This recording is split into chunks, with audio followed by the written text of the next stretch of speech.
Lord of the Mysteries Chapter 13:21. The fool Klein slowly surveyed the area. He didn't provide an explanation to everyone as they had expected.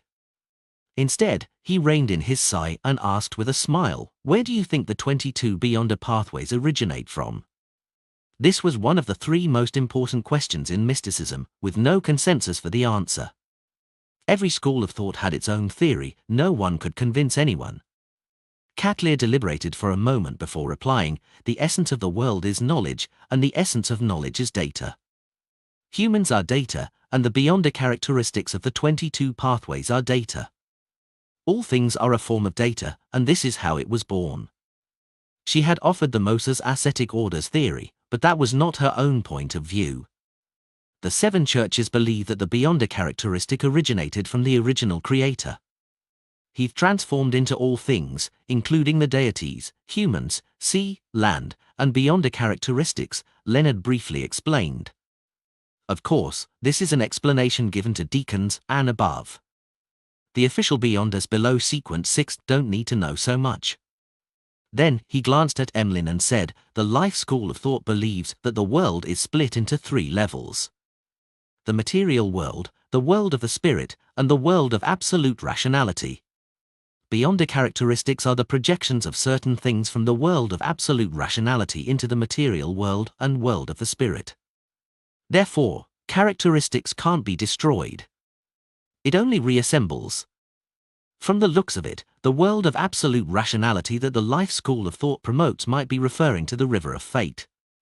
The fool Klein thought of Will or Septin, but he remained silent and didn't interrupt the conversation between the members of the Tarot Club. Emlyn returned a glance at the star and said, "As one of the rulers of the second epoch, us sanguine believe that Beyonder characteristics do come from the original creator. Then, the various characteristics accumulated and produced the ancient gods. The ancient gods then created different races." This was the sanguine's explanation for the first epoch, and Emlyn already had some doubts about it. After all, he had encountered many secrets thanks to the Tarot Club. Alger nodded slightly. Although there are many explanations for the origins of a Beyonder characteristic, most of them point to the original creator. The Orthodox churches, Aurora Order, and the City of Silver share such a belief. In other words, Beyonder characteristics originating from the original creator is quite the prevalent understanding. Audrey asked thoughtfully. The psychology alchemists mainly studied the mind world and the sea of collective subconscious. They lacked complete theories regarding the origins of the Beyonder characteristics. Roughly. Alger didn't conceal his views. At this moment, the fool Klein sighed and said, "Not all of them." He didn't proceed on to give a long story, but gave a rather vague answer. "Not all of them. Mr. Fool means that Beyonder characteristics indeed originate from the original creator, but not all of them. A small number of them are special cases? Is this the reason for the specialness of the plantar and moon pathway?" Alger instantly thought of a lot and grasped the essence of the problem. As it had nothing to do with her, Force continued listening leisurely. At this moment, she asked curiously, "Honorable Mr. Fool, your meaning seems to be that most Beyonder characteristics originated from the original creator, and the two pathways such as plantar and moon are an exception. Then where did they come from?"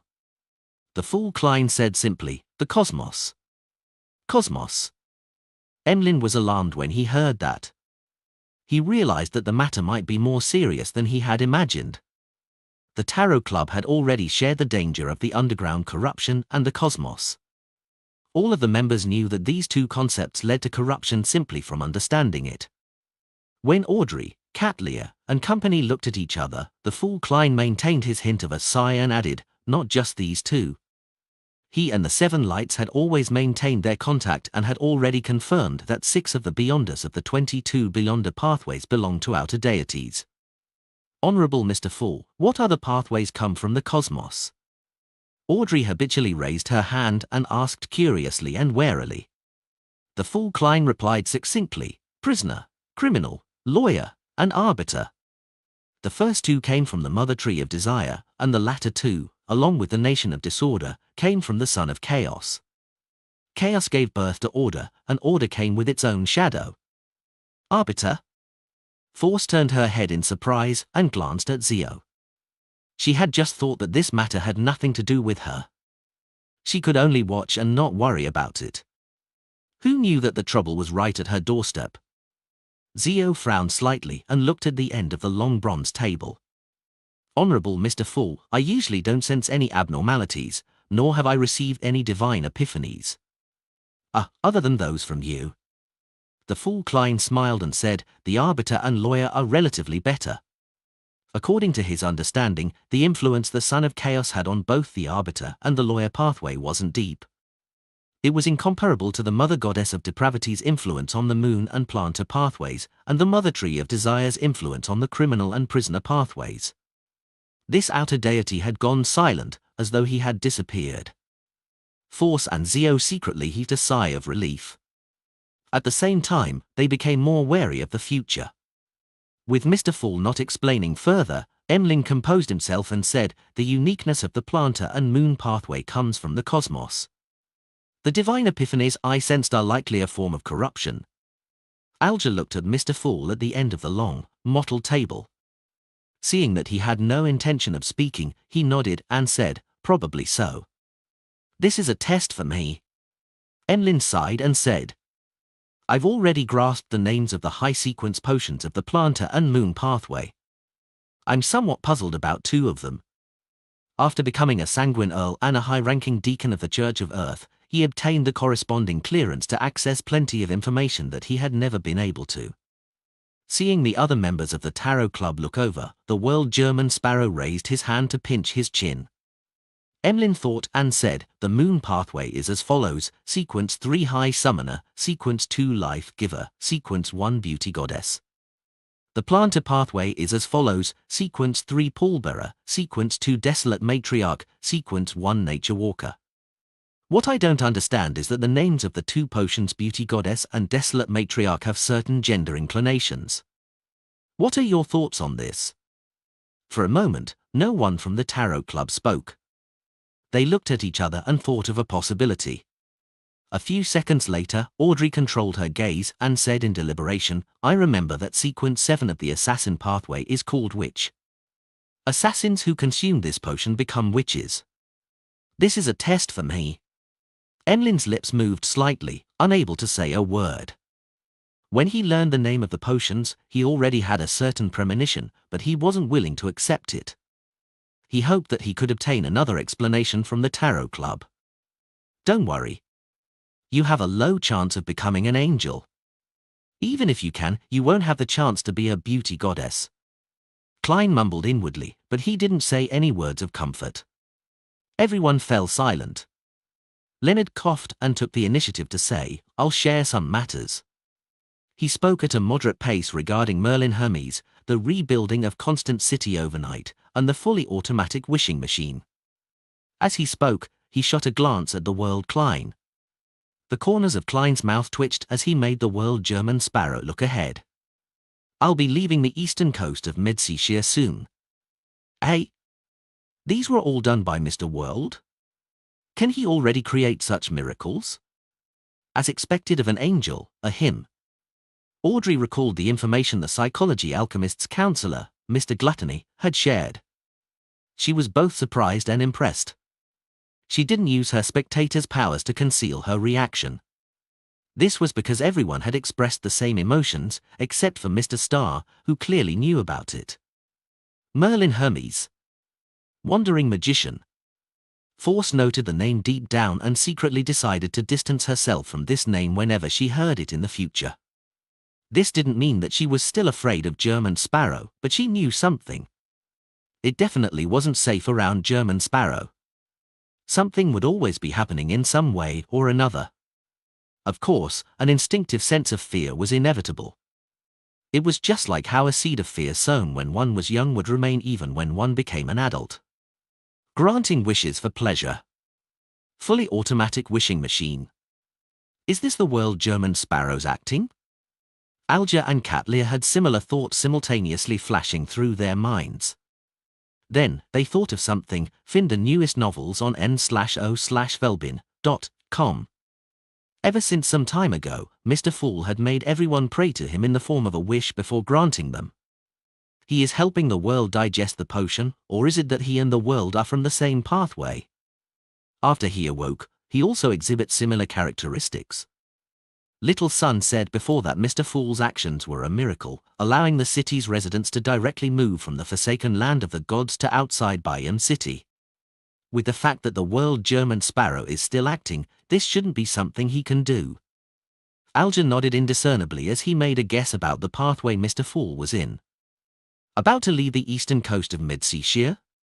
Then my investigation will be even easier. I can just come up with a simple conclusion.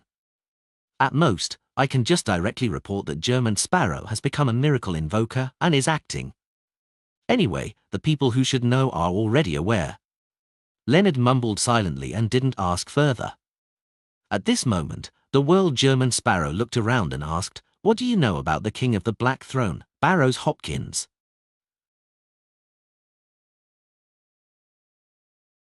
Lord of the Mysteries Chapter 1322. Upon hearing the world German Sparrow's question, the other members of the Tarot Club had three reactions. Who is that? I seem to have heard of him. He's one of the four kings? Who is that? Why haven't I heard of him before? Oh, I forgot to ask about the psychology alchemists. I was planning on using a more tactful method to seek some suggestions. The first reaction came from Alger, Catlear, and Force, who had lived at sea for a period of time. The second reaction came from Leonard, Emlyn, Zio, and Derek. The third reaction belonged to Audrey alone. Getting no answers, the world German Sparrow didn't ask further. His main goal was to use this as a reminder for Miss Justice to bring up the matter for discussion in a way that could bypass the promise she made. Of course, if Miss Justice were to seek help from Mr. Fool, Klein would also use grafting to temporarily connect the bindings formed from her subconscious to a paper figurine, providing her with a period of time that she could freely recount things. This was also a high-level application of paper figurine substitutes. With Klein's current level, he could easily do it within Sapphira Castle. If he were in the real world, he would have to rely on the worms of spirit above the grey fog to control the curtain and provide responses. At that moment, Audrey thought for a moment and said, "Do you still remember that I once pursued the whereabouts of a mind dragon and went to a place where they had customs of worshipping dragons?" Alger, Catlear, and company nodded. Only Leonard and Zio expressed their lack of knowledge of this matter. As this wasn't an important matter, Force didn't mention it when she first briefed Zio of the general knowledge. After that, she was frightened by Angel of Imagination Adam, and rarely talked about the secrets shared by the Tarot Club in the real world. Audrey deliberated for a moment before continuing, "It's been almost 2 years. A secret organization that doesn't trust me too much suddenly mentioned this matter and has entrusted me with further investigations. They said it's a form of observation. What motives do they have?" She didn't think it was a coincidence. Emlyn recovered and laughed. This should be a test. To him, he was still very far from reaching Sequence 1 Beauty Goddess, and he had no intention of transferring to the plantar pathway. Therefore, he didn't need to worry about the corresponding problems for a long period of time. There was no need to worry too much about it. Emlyn's ability to say the word test shows how much he has improved. Of course, this is also because the Sanguine has done too many similar things to him, having to trouble Mr. Hanged Man into telling him that this is a test. The Fool Klein was very satisfied with Emlyn's answer. Of course, he didn't believe that the answer was correct. He only felt that Emlyn's ability to think up to this level was already pretty remarkable. Audrey said disapprovingly, "I suspect that they already know that I'm problematic. They even know where my problem is and which faction is involved. There's no need to test me further." After leaving the Garden of Eden, she had been thinking a lot. She remembered that Mr. World had once said that the Twilight Hermit Order wanted a war that would sweep the entire world. Based on the current situation, this goal has been achieved in the past year. In other words, the Twilight Hermit Order or Angel of Imagination Adam must have used this opportunity to gain quite a number of benefits and experience the corresponding growth. And before that, Mr. Fool informed them that Adam was ever closer to the level of a deity. Combining all this information, Audrey had a preliminary judgment that Angel of Imagination Adam had a high chance of already reaching the divine throne and becoming a Sequence Zero visionary. Even if he wasn't there yet, he wasn't too far. If such a deity who wielded the mind domain cast his gaze over, Audrey didn't believe that her secret could be hidden. At present, she could only console herself that the leader of the Twilight Hermit Order, the mastermind behind the psychology alchemists, wouldn't place too much importance on a sequence for manipulator. On the one hand, she had made all sorts of preparations to deal with the possible accidents. Perhaps that organization is trying to figure how many members we have in the Tarot Club and what their identities are, Emlyn replied with a smile as he continued on his train of thought. Audrey thought for a moment and nodded. That possibility can't be ruled out. As she said this, she shot a glance at the end of the long, mottled table and realized that Mr. Fool was only listening to her leisurely without giving her the correct answer. This made her feel a lot more at ease. At the same time, she silently decided that she had to be more careful. She had to be able to resolve problems herself, having already reached Sequence 4. In any Orthodox church or secret organization, Sequence 4 was the strongest person in control of an area. At this moment, Alger, who had heard their conversation, proposed a brand new possibility. If that secret organization really doesn't trust you, then it might be an excuse for them to do an observation. Their main goal is to cooperate with us, the Tarot Club, and Mr. Fool. He didn't know why Miss Justice didn't mention the psychology alchemists directly. All he could do was carefully go along with her. This is equivalent to me becoming an ambassador of the Tarot Club to the psychology alchemists. Audrey nodded slightly and said, that's also possible. Then what should I do next? Alger thought for a moment and said, stall for time. Good idea. Force and Emlyn both expressed their agreement. After Alger gave the overall strategy, he added in detail, try to stall for time and find excuses not to go until the final moment. When you arrive there, start investigating from the periphery and use caution as an excuse to slow down your investigation. If you really can't delay any further, you can deliberately make mistakes in certain matters and create some commotion so that the Mind Dragon can detect it early and eliminate any traces. If that secret organization really has any additional motives, the longer you delay, the more they won't be able to sit still. If they get impatient, they will expose the problem. Katlia nodded. This is the most suitable response for now. I understand. Thank you, everyone. Audrey also felt that Mr. Hanged Man's suggestion suited her thoughts. However, she didn't delay a certain matter. She immediately turned her head and looked at the end of the long, mottled table. She bowed and said, Honorable Mr. Fool, has Angel of Imagination Adam advanced to Sequence 0? Not bad. To be able to be aware of this point. The Fool Klein leaned back in his chair and chuckled. Only with the apocalypse approaching did he finally take that step. The level of the Garden of Eden had virtually confirmed that Adam was definitely a visionary. Find the newest novels on n/o/velbin.com. Angel of Imagination Adam has become a god?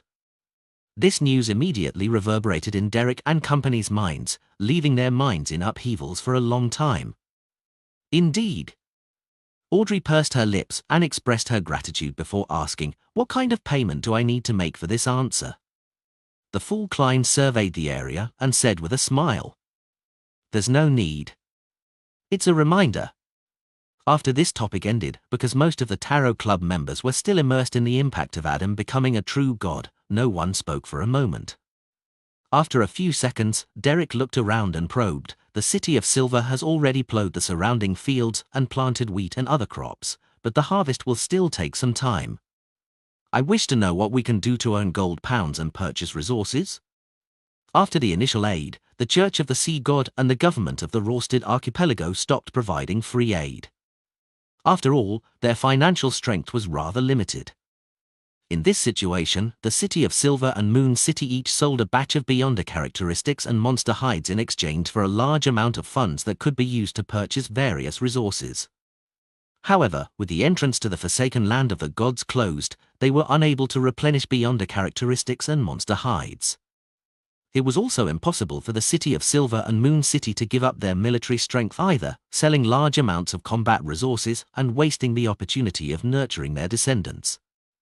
Therefore, once all the gold pounds, gold, and jewelry were used up, they would undoubtedly fall into a predicament. For this reason, the six-member council had been troubled over how to earn gold pounds from the outside world and how to establish a stable financial system. This was a little beyond their capabilities. The Beyonder characteristics that the city of Silver and Moon City had previously sold were mainly purchased by the Church of the Sea God and the Rorsted Archipelago government. They were used to establish official Beyonder factions under them. After all, the number of Beyonders needed to cause damage and the number of Beyonders needed to stabilize an area was on completely different levels. In addition, the entire Rorsted Archipelago only had Sea God Calvetua and the demigod cardinal of the Church of the Lord of Storms. This was slightly insufficient for a new government, especially since the Church of Storms and the Church of Sea God weren't allies. After hearing Little Sun's plea for help, the other members of the Tarot Club began to seriously consider what the city of Silver and Moon City residents could do. Audrey thought for a moment and asked, "What are you best at?" "Combat," Derek replied without any hesitation. Alger nodded slightly when he heard that. Although the World War has ended, law and order hasn't been restored in the colonies of the southern continent. It's still very chaotic there, and small-scale wars occur from time to time. You can try to form 2 to 3 mercenary teams and be hired by any faction. Private military contractors? Klein gave an even more modern name to the suggestion. This is a good idea. Derek's eyes lit up when he heard that. Alger asked again, "Combat is a survival instinct. Other than this, do you still have anything you want to do?" Derek replied in embarrassment, "Many people wish to be chefs and brewers, as well as hope to work at candy factories."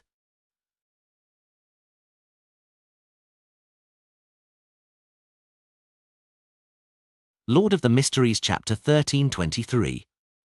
After hearing the City of Silver citizens' wishes, a thought suddenly surfaced in Klein's mind. Why is everything related to food? Alger thought for a moment and said to Derek, "You can make people with such thoughts join the industry association in Byam. Seek out suitable teachers through the association, and directly invite people with specialties in such fields to teach in the new City of Silver and provide generous salaries. Of course, the prerequisite is that you have to get the residents to grasp the language of the Rorsted Archipelago as soon as possible. On this basis, Lonese, Ancient Faysac, and Deutonese have to be taught too." After the hanged man finished speaking, the hermit Catlear gave her suggestion. "Other than organizing the mercenary teams, you can also try to apply for civil jobs in the various cities of the Rorsted Archipelago to handle supernatural matters." Although the Rorsted Archipelago government and the Church of the Sea God had obtained a batch of Beyonder characteristics and the corresponding potion formulas from the City of Silver and Moon City, they were unable to nurture enough Beyonders in a short period of time. Sequence 9 was relatively still all right. The chances of someone being selected for their good mental strength and physique to lose control from consuming the potion were actually very small. If one were to further advance, acting might not necessarily be successful, and it also required time. Under such circumstances, as long as the residents of the City of Silver became members of the official faction, they wouldn't be worried about losing their jobs in the future. Of course, the Rorsted Archipelago's government would definitely control the number of applicants. The City of Silver wouldn't be able to completely resolve everyone's employment problems using this route. Klein agreed with Mhermit's suggestion. Furthermore, he believed that there was a need for him to give a revelation to Danitz, allowing the Rorsted Archipelago government and the Church of Sea God to increase the number of official Beyonders to a certain range. This wasn't to help the City of Silver's residents and the majority of the deformed people in Moon City find jobs, but to deal with the impending apocalypse, the deeper corruption of the outer deities, and the gradually increasing frequency of supernatural incidents. At that moment, Catlear glanced at Miss Justice and continued speaking to Derek. "You should now have a large amount of liquid funds. You can try to invest in the mines, spice plantations, farms, and purchase fertile land and forests with rich produce. They are all very cheap now. Yes, although the Church of the Lord of Storms can still influence the archipelago, and although the new government promises to protect the local businesses, there are still a large number of people from Lun, Faysag, and Intis who lack confidence. They wish to cash out and return to their countries as soon as possible. That oracle named Danitz recently bought a spice plantation. Derek recalled what he had heard before and immediately felt enlightened. Catlear's suggestion gave others inspiration. Audrey immediately added, when negotiating, it's best if you invite some professional lawyers. If not, you'll be fooled easily. Well, if you think there's a need, you can bring along a psyche analyst from the city. Also, you have a medium-sized port that can develop the corresponding economy. While the official Beyonders of the Rorsted Archipelago's government and the Church of the Sea God are lacking in generation knowledge, you can set paid classes designed for outsiders in the new city of Silver's savant schools. Well, remove the knowledge that will easily clash with the Orthodox Church. The railway connecting the new city of Silver and other cities must be built as soon as possible. Derek was taken aback when he heard that. He hurriedly raised his hand and said, "Sorry, I need to memorize what was just said. I forgot that he has no foundation in economics." Audrey reflected on herself, closed her mouth, and smiled as she signaled for little son to seek help from Mr. Fool. After Derek conjured a pen and paper and wrote down the previous suggestions, Audrey, Emlyn, the star Leonard, and the other members of the Tarot Club offered their ideas one after another. They also rebutted the suggestions that weren't mature or pragmatic enough. This intense scene lasted for nearly half an hour before ending. Derek looked at the adequately thick pieces of paper in front of him and couldn't help but smile. He seemed to have seen the beautiful future of the city of Silver. Sitting at the end of the long, mottled table, the Fool Klein sighed for some baffling reason as his heart felt a lot heavier. If one didn't consider how the apocalypse was about a decade away, the discussion would have been pleasing regarding the promising future that awaited the city of Silver. However, the arrival of the apocalypse wouldn't change because of the will of humans. Even saints and angels couldn't do it. Looking away from the paper in front of him, Derek deliberated and said, "We have already built the temple and cathedral meant for Mr. Fool. We wish to proselytize to various cities in the archipelago. What do we need to pay attention to?" Alger frowned slightly and said, "Have you written a Holy Bible? Have you designed the order of Mass and prayer details?" "Yes." Derek nodded heavily. That was based on his knowledge of the miracles Mr. Fool had shown, combined with the religious scriptures left behind by the Creator. Furthermore, the city of Silver had also prayed to the Fool seeking his thoughts on the matter. His attitude was a tacit agreement. "Has the internal system of the church been set up?" Alger continued asking. Derek subconsciously looked at Mr. Fool, who was shrouded in layers of greyish-white fog, and turned around. "Currently, it's following the internal system of the other churches. The chief of our 6-member council will hold the role of archbishop, and a number of enthusiastic citizens have been appointed as bishops and priests.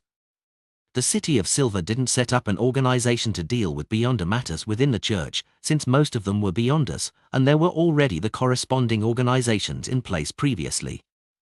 Alger saw that Mr. Fool didn't object nor agree. He controlled his desire to teach and nodded slightly. "You can try that out first." He paused for a moment before saying, "However, there are 2 things to take note of. First, don't badmouth the other churches, lest there be conflict. Second, it's to respect the current oracle. In the absence of a leader appointed by Mr. Fool, the oracle is the representative of a deity. Third, don't engage in religious harassment during proselytizing. Besides, I have serious doubts about the eloquence of the bishops and priests of the city of Silver. I'll need to get Danitz to find professionals to train them." The Fool Klein, who was listening quietly, muttered inwardly. He didn't express his opinion on the Holy Bible written by the city of Silver because it was a little awkward, but if he objected to certain descriptions, it would also damage the Fool's image. With this in mind, Klein couldn't help but lampoon. Perhaps one day, when Woloseptin reads the Holy Bible of the Church of the Fool, he would blurt out in surprise, "When did I become an angel under the Fool?" Then, Leonard's grandpa, the awakened Mr. Azik, and Miss Messenger, who has been trying hard to recover, will add, "What? Me too? After the conversation regarding the City of Silver and Moon City came to an end, Katlia looked around in anticipation and said, "Which of you has a sequence 3 beyond a characteristic of the mystery prior pathway?" She had already digested the mysticologist potion for quite some time, but she had only obtained the potion formula from the Moses ascetic order. She was still far from obtaining the beyond a characteristic or the main ingredients.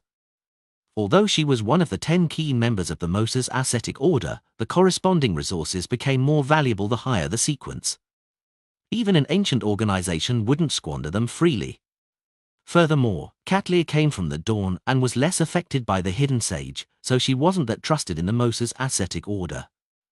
To Katlia, who had already digested the potion a long time ago using the Snake of Fate's blood to advance to a mysticologist, sequence 3 should have been a relatively easier stage. However, she was bottlenecked by the ingredients. It might not even be possible for her to obtain one for years or even more than a decade. Hence, she had no choice but to seek help at the Tarot Club.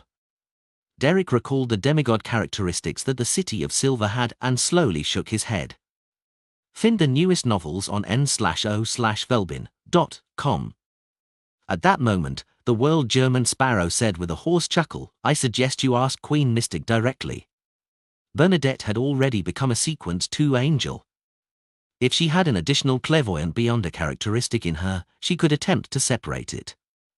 Of course, Klein couldn't be certain that the sage potion that Queen Mystic consumed contained the previous sequence 3 and sequence for characteristics. Ask the Queen? Katlia got some clues from the world's answer and suspected that something had happened to the Queen. Okay. She controlled the urge to ask. Klein continued controlling the world and said to Hermit, "I have a long-term mission, help me collect information regarding the hidden sage sudden coming back to life. You can raise the corresponding remuneration now. Or you can wait until there's a need in the future." Klein was still puzzled over this matter. Although it could be described as a uniqueness suddenly coming to life, it should have happened a long time ago if it was possible. Katlia thought for a moment and said, "That wouldn't be an issue." After another round of exchanges, the tarot gathering ended and the members returned to the real world. In the captain's cabin of the future, Katlia nudged the heavy glasses on her nose bridge and thought about how to write the letter to the Queen. During this process, she strolled to the window and saw Frank Lee promoting the alcohol-free volcano beer brewed by sea microorganisms to the crew. He really has the drive. Just as Katlia sighed, she suddenly frowned.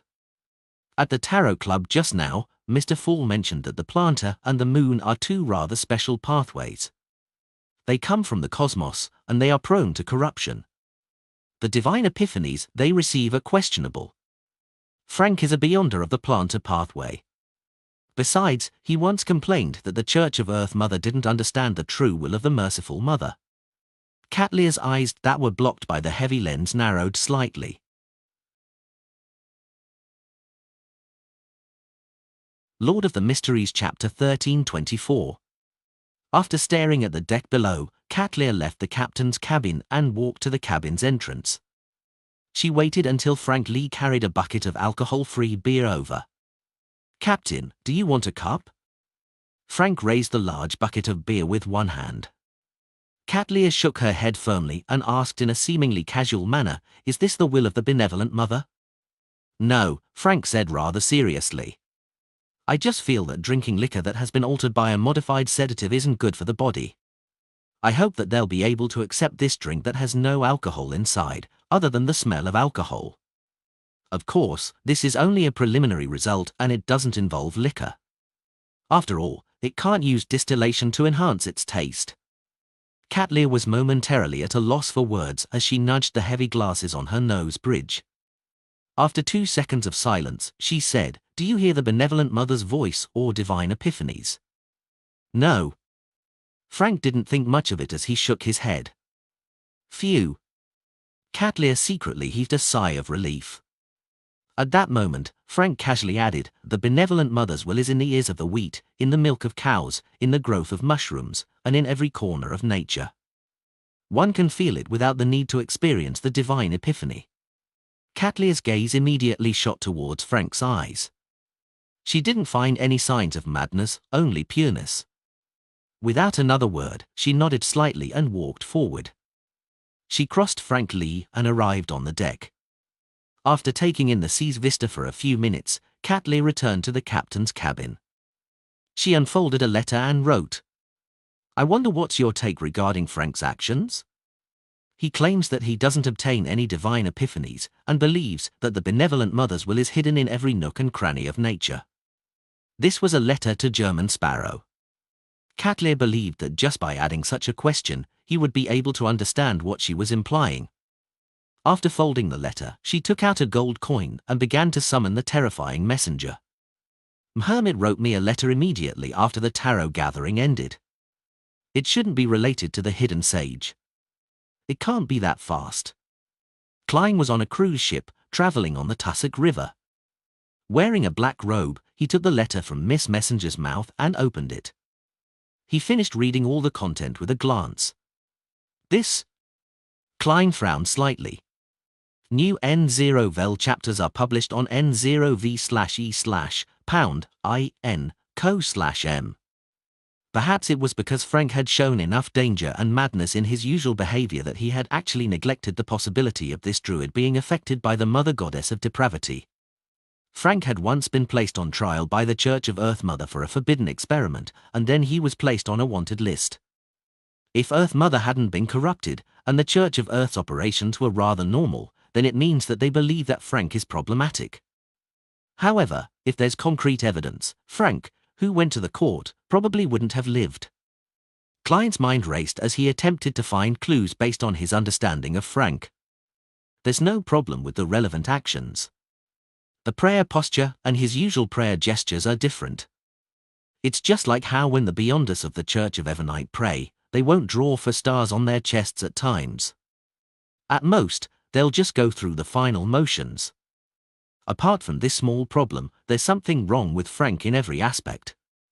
He's like a child raised by the mother goddess of depravity. As these thoughts flashed through his mind, Klein had two contradictory guesses. Either Frank's corruption was very hidden, making it impossible for the Church of Earth Mother's tribunal to be certain, or he wasn't affected by the mother goddess of depravity at all. It was purely because he had a mental problem that made him look like a blessed of an evil god. Regardless of which guess it was, Klein believed that the subsequent development wouldn't be good. He remembered very clearly that Frank's mushroom experiment had a breakthrough because he had been given an assistant who believed in the primordial moon. And the primordial moon was one of the manifestations of the mother goddess of depravity. That also meant that from that moment forth, regardless of whether Frank had any problems in the past, he could very well have entered the eyes of the mother goddess of depravity. This wasn't a good thing. Of course, I can't eliminate the possibility that Frank is excessively crazy, causing the mother goddess of depravity to just look away. Klein mumbled in amusement, hoping to make the best out of it. This was nearly impossible. The horror and strength of a foreign god wasn't something a demigod could understand.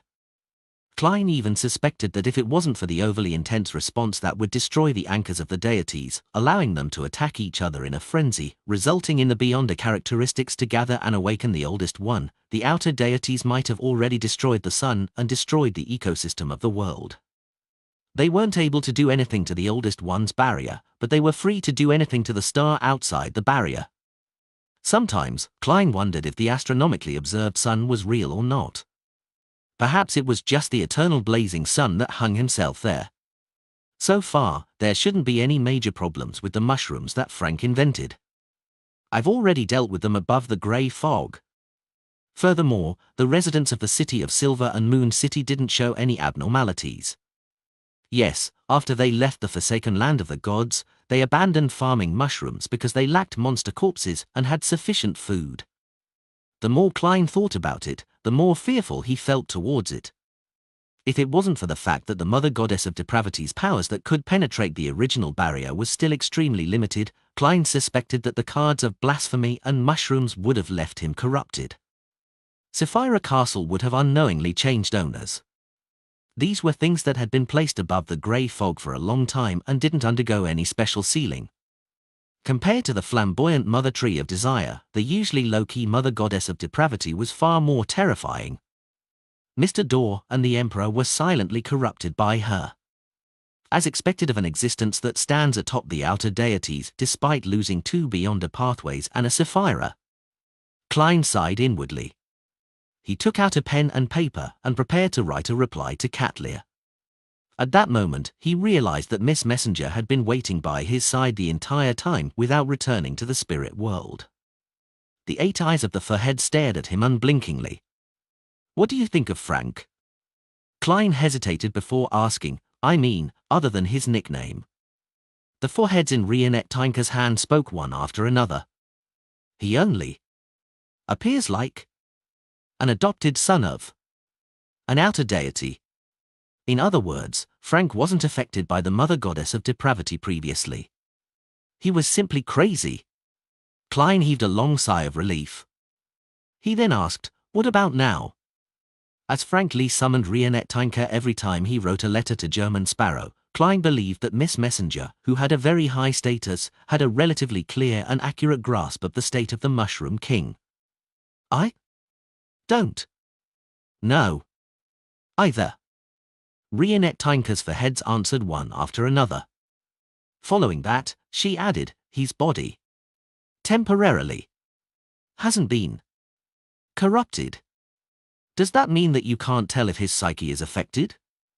"That's right. Other than his low level, Frank's usual actions resemble more of an evil god than me." Klein lampooned as he took out a gold coin and flicked it. With this medium, he quickly entered a dream divination state. At the same time, he was prepared to activate Sapphira Castle to cut off the outer deities from watching. Scenes flashed past as Klein saw several futures. Yes, the greatest threat right now is that primordial moon believer. I have to separate him from Frank, or things will become extremely troublesome and dangerous. If Frank doesn't come into contact with anything related to the mother goddess of depravity in the future and doesn't advance to a demigod, there shouldn't be any problems. If only one of these 2 conditions is satisfied, the chance of an accident happening will increase greatly. If both are satisfied at the same time, I can't see the developments at all. Klein snapped awake as he interpreted the results of the divination. Perhaps because Frank's level was too low, and he wasn't too affected by it, Klein's divination happened smoothly without encountering any danger. Phew. He silently exhaled and caught the gold coin. Then, he realized that Miss Messenger's 8 red eyes were focused on the gold coin in his palm. Klein twitched his eyebrows, expressing his doubts. "It has Sapphira Castle's aura." Rionette Tinker's blonde, red-eyed head shook up and down. "This is one of the 5 gold coins I often use for divination. It has already been tainted by the aura of Sapphira Castle. This way, it can be considered a mystical item to a certain extent.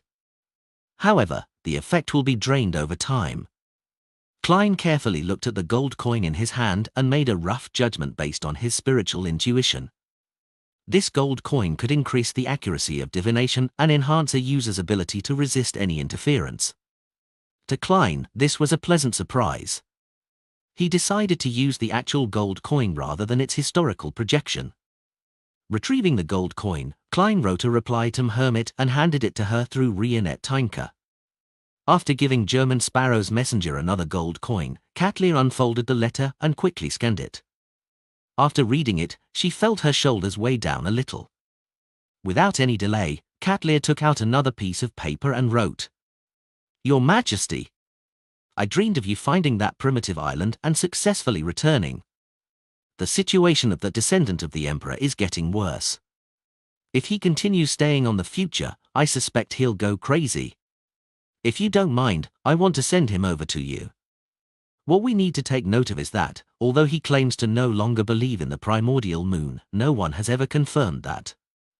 My greatest worry now is that it's difficult to obtain the main ingredient of a clairvoyant.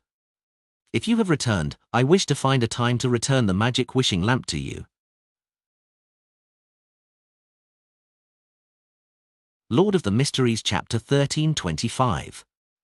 City of Generosity, Bayam, in a rented apartment lit up with gas lamps. Verdu Abraham, who was wearing a pair of gold-rimmed glasses, held a thick stack of information. He was reading seriously under the dim light, drawing a symbol and recording what he deemed useful information from time to time. He left Lun and came to the Rorsted archipelago mainly to avoid being watched by Dorian and his other family members and focus on studying mysticism. He wanted to find an effective way to save ancestor Bethel Abraham, or rather, reduce the difficulty of the known ritual.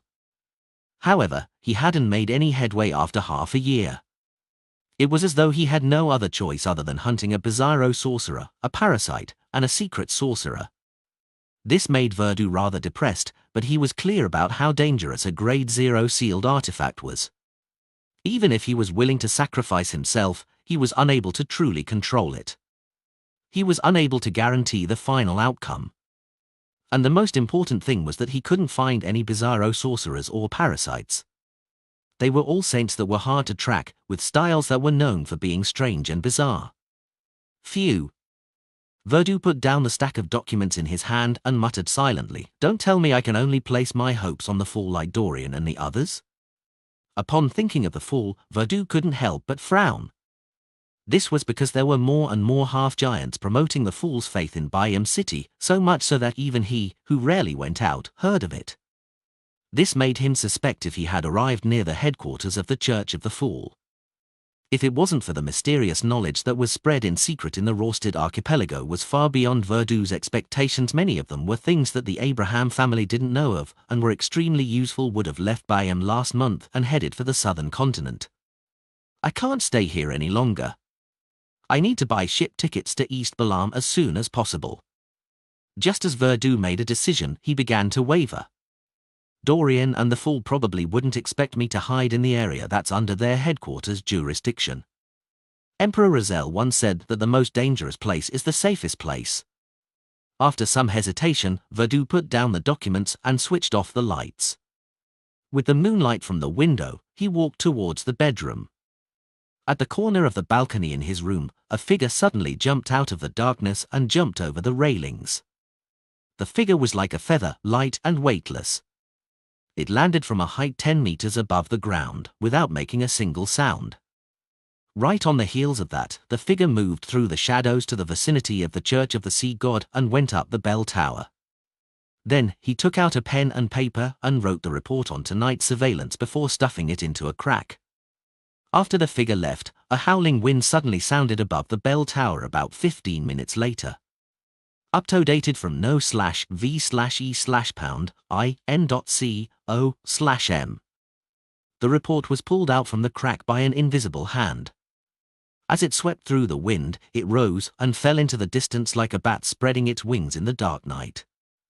Not long after, the report plummeted like it had been bound to a rock, landing on a hand that extended out in a hidden corner of the garden.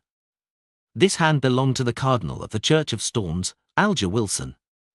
He then unfolded the report and began to read it in the darkness. He was completely unaffected by the lack of light. Even in the dark sea, Alger could see everything around him clearly. "Verdu is becoming more resolute in his intention of leaving Bayam." Alger nodded indiscernibly as he came to a conclusion. Over the past half a year, he had been monitoring this member of the Abraham family according to Mr. Fool's instructions, but he hadn't noticed anything abnormal about him. After Verdu left the Rorsted archipelago, his mission would be completed. However, Alger didn't wish for it to end just like that. He believed that he hadn't made enough contributions. All he did was simply monitor a Sequence 7 Beyonder without any special characteristics. The Hermit had already obtained a Sequence 3 Beyonder characteristic from Queen Mystic and had gathered the corresponding supplementary ingredients and was busy preparing the ritual. This made Alger deeply stressed. Of course, he had also done many things according to Mr. Fool's intentions, but even he felt that there was a huge difference from doing those tasks, with the identity, status, and strength of Sea God. For a moment, Alger wanted to use all sorts of methods to force Verdu Abraham to expose himself, but in the end, he gave up on the idea. This was because he couldn't be sure of Mr. Fool's attitude towards the target. Previously, when the City of Silver and Moon City sold Beyonder characteristics and potion formulas, Alger had purchased some from the Tarot Club. He had used it to secretly nurture a team of Beyonders who were loyal to him. This was how he had people monitoring Verdu. Currently, this less than 10-member team was mostly at Sequence 9, while only a small number of them had been promoted to Sequence 8. As for where Alger had obtained the money for purchasing Beyonder characteristics and potion formulas, the answer was very simple. As a cardinal of the church diocese, Alger could easily save a sum of money for himself. And during that period of time, the minerals, farms, spice plantations, and factories in the Rorsted archipelago were sold at below intrinsic value. As long as one had the funds to buy them, they could earn a lot after a short period of time. More importantly, the Church of Storm's headquarters was quite interested in the Beyonder characteristics and potion formulas sold by the City of Silver and Moon City. They provided a large sum of money for their purchase. The go-between was without a doubt the Cardinal of the Rorsted Diocese, Alger Wilson. It was understandable that some losses were inevitable during such situations. Reining in his thoughts, Alger decided to sell some mysticism knowledge in biomes beyond the circles through his shadow guards. He wanted to bait Verdu Abraham and keep him in the vicinity for as long as possible. The main reason is that the City of Silver's preaching has frightened that gentleman. Alger shook his head and muttered inwardly. He then destroyed the report in his hand and walked back into the cathedral. The sky had just lit up, and a young man walked out of the hotel, leisurely enjoying the scenery of Byam's morning. He had just bought the Tina beverage that was packaged with the fruit shell when he suddenly felt a huge shadow appear beside him. The youth turned his head and looked up bit by bit only to find a 2.5-meter tall half-giant walking over. "Excuse me, sir, do you have a moment to talk about our Lord and Saviour, Mr. Fool?" The half-giant bent his back and tried his best to make his smile appear amiable. The youth drank a mouthful of Tina and pointed to the side. He smiled and nodded. "Sure, but not here." He then walked to a place where they wouldn't be in the way. The seemingly oppressive half-giant followed warmly. "Go ahead." The youth didn't hide his curiosity at all. The muscular half-giant's expression turned solemn. "My lord claims to be the Fool. In the past, the present, and also in the future, he is the great ruler who dominates the spirit world. He is also the king of yellow and black who wields good luck. He is also the landmark when every living being seeks eternal life. My lord lives above the real world and the spirit world. His benevolence spreads across heaven and the land. There are a total of 6 angels under him. The angel of Mercury is the embodiment of fate, my lord's most cherished angel. The angel of death has followed my lord for the longest period of time and is the consul of the underworld. The angel of redemption is my lord's bugle, the messenger of his revelations. The angel of life is the crystallization of wisdom itself. She is the indestructible spirituality that resides in everyone's body. Upon hearing that, the youth laughed. "Your lord is really impressive. He actually has so many angels to serve him." "Not only that," the half-giant replied gently. "There's also the angel of retribution beside the Lord's throne. He is the Lord's lightning, the Lord's rage, and the Lord's palm. It's all the judge of the fallen and the ones who aren't chaste. In contrast to the angel of retribution is the angel of time. He is a king of ancient times. He eventually submitted to my lord and now strikes the bell of heaven." "Impressive, impressive." The youth sincerely sighed. Upon hearing such a response, the half-giant couldn't help but smile. Then, he described the various miracles that Mr. Fool had performed as succinctly as possible. "Finally," he said, "it's already been 15 minutes. I won't waste your time. If you're interested, you can go to the Fool's Cathedral on 16th Phillips Street. This is the biggest cathedral in Byam City. The rest are still in planning." The young man nodded. "I'll pay a visit if I'm free." After watching the half-giant turn and leave, the youth took out a crystal monocle from his pocket and wore it on his right eye.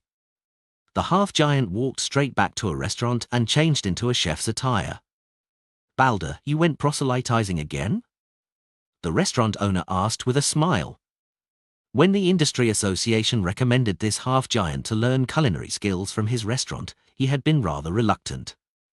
He always felt that the other party could kill him with just a swing of his arm, and he didn't seem like someone with any culinary talent. However, he was now very pleased with Balder. Not only was he humble, obedient, and willing to take hardship, he had quite the intimidating demeanor. This scared off the gangsters who had placed their sights on the restaurant.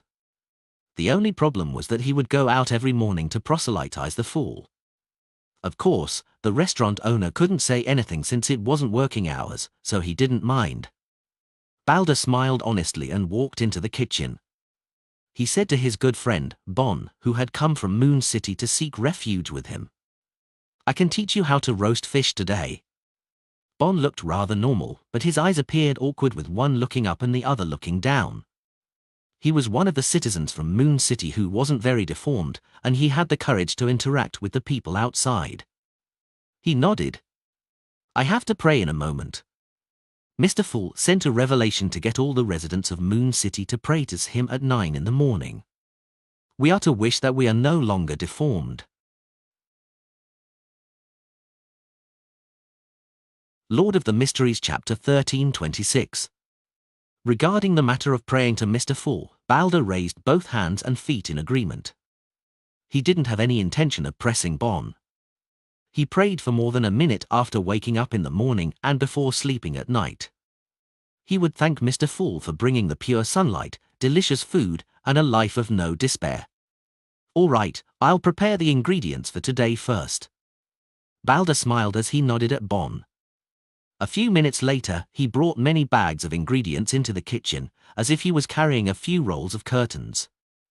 At this moment, Bon found a chair and sat down. He sincerely prayed to Mr. Fool. "The great ruler who controls the spirit world, the fool that doesn't belong to this era, I wish to be blessed by you. I hope that you can fulfill my wish of escaping from my deformity." In the cathedral on Phillip Street, in several areas in Bayam, in the new city of Silver, and the new Moon City that was located in a forest, prayers echoed softly simultaneously.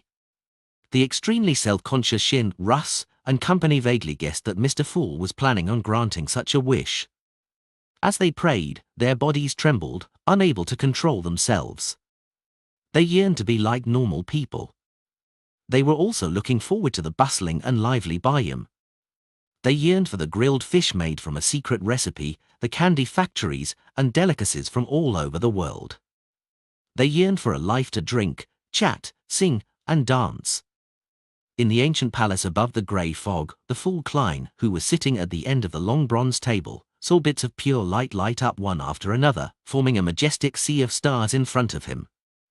The prayers overlapped and echoed inside Sapphira Castle as ripples appeared.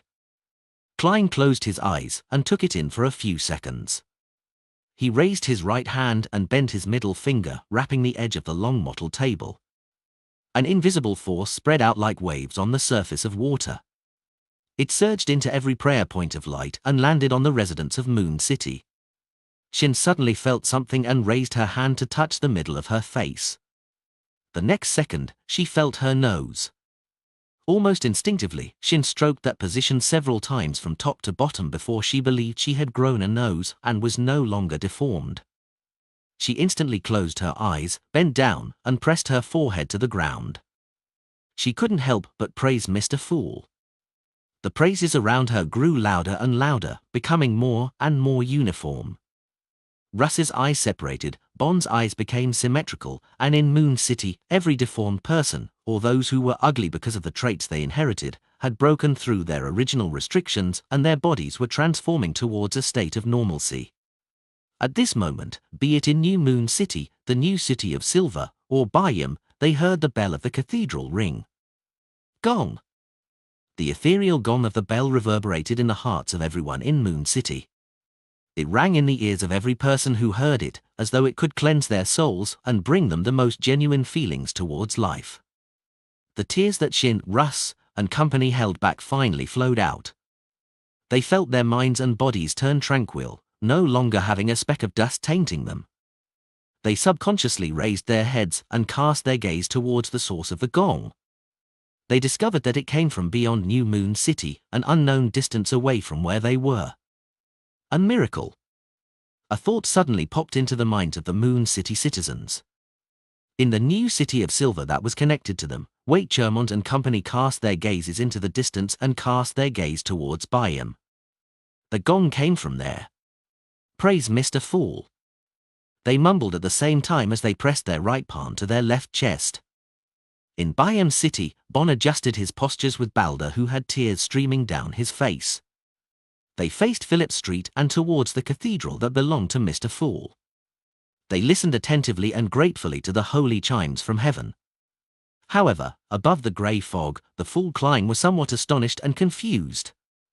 Follow the latest novels on no/velbin.com. The sudden chiming of the bells wasn't within his plans. He then turned his gaze to the Fool's Cathedral at 16 Phillip Street. Almost at the same time, he used the prayer lights to see the tall bell tower that was attached to the cathedral. He saw a young man wearing a pointed hat and a classic black robe standing at the top of the bell tower. This youth was holding a black bell hammer and was striking the bell repeatedly. As if sensing the gaze from above, the youth stopped. He lifted his head slightly and adjusted the crystal monocle on his right eye. At the same time, his smile widened. Klein nearly cursed. At this moment, his eyes glazed over almost in an unconcealed manner. He didn't understand why Angel of Time Amorn would suddenly appear and seriously strike the bell of his cathedral. Klein was actually mentally prepared for Amorn's and Zaratal's possible arrival.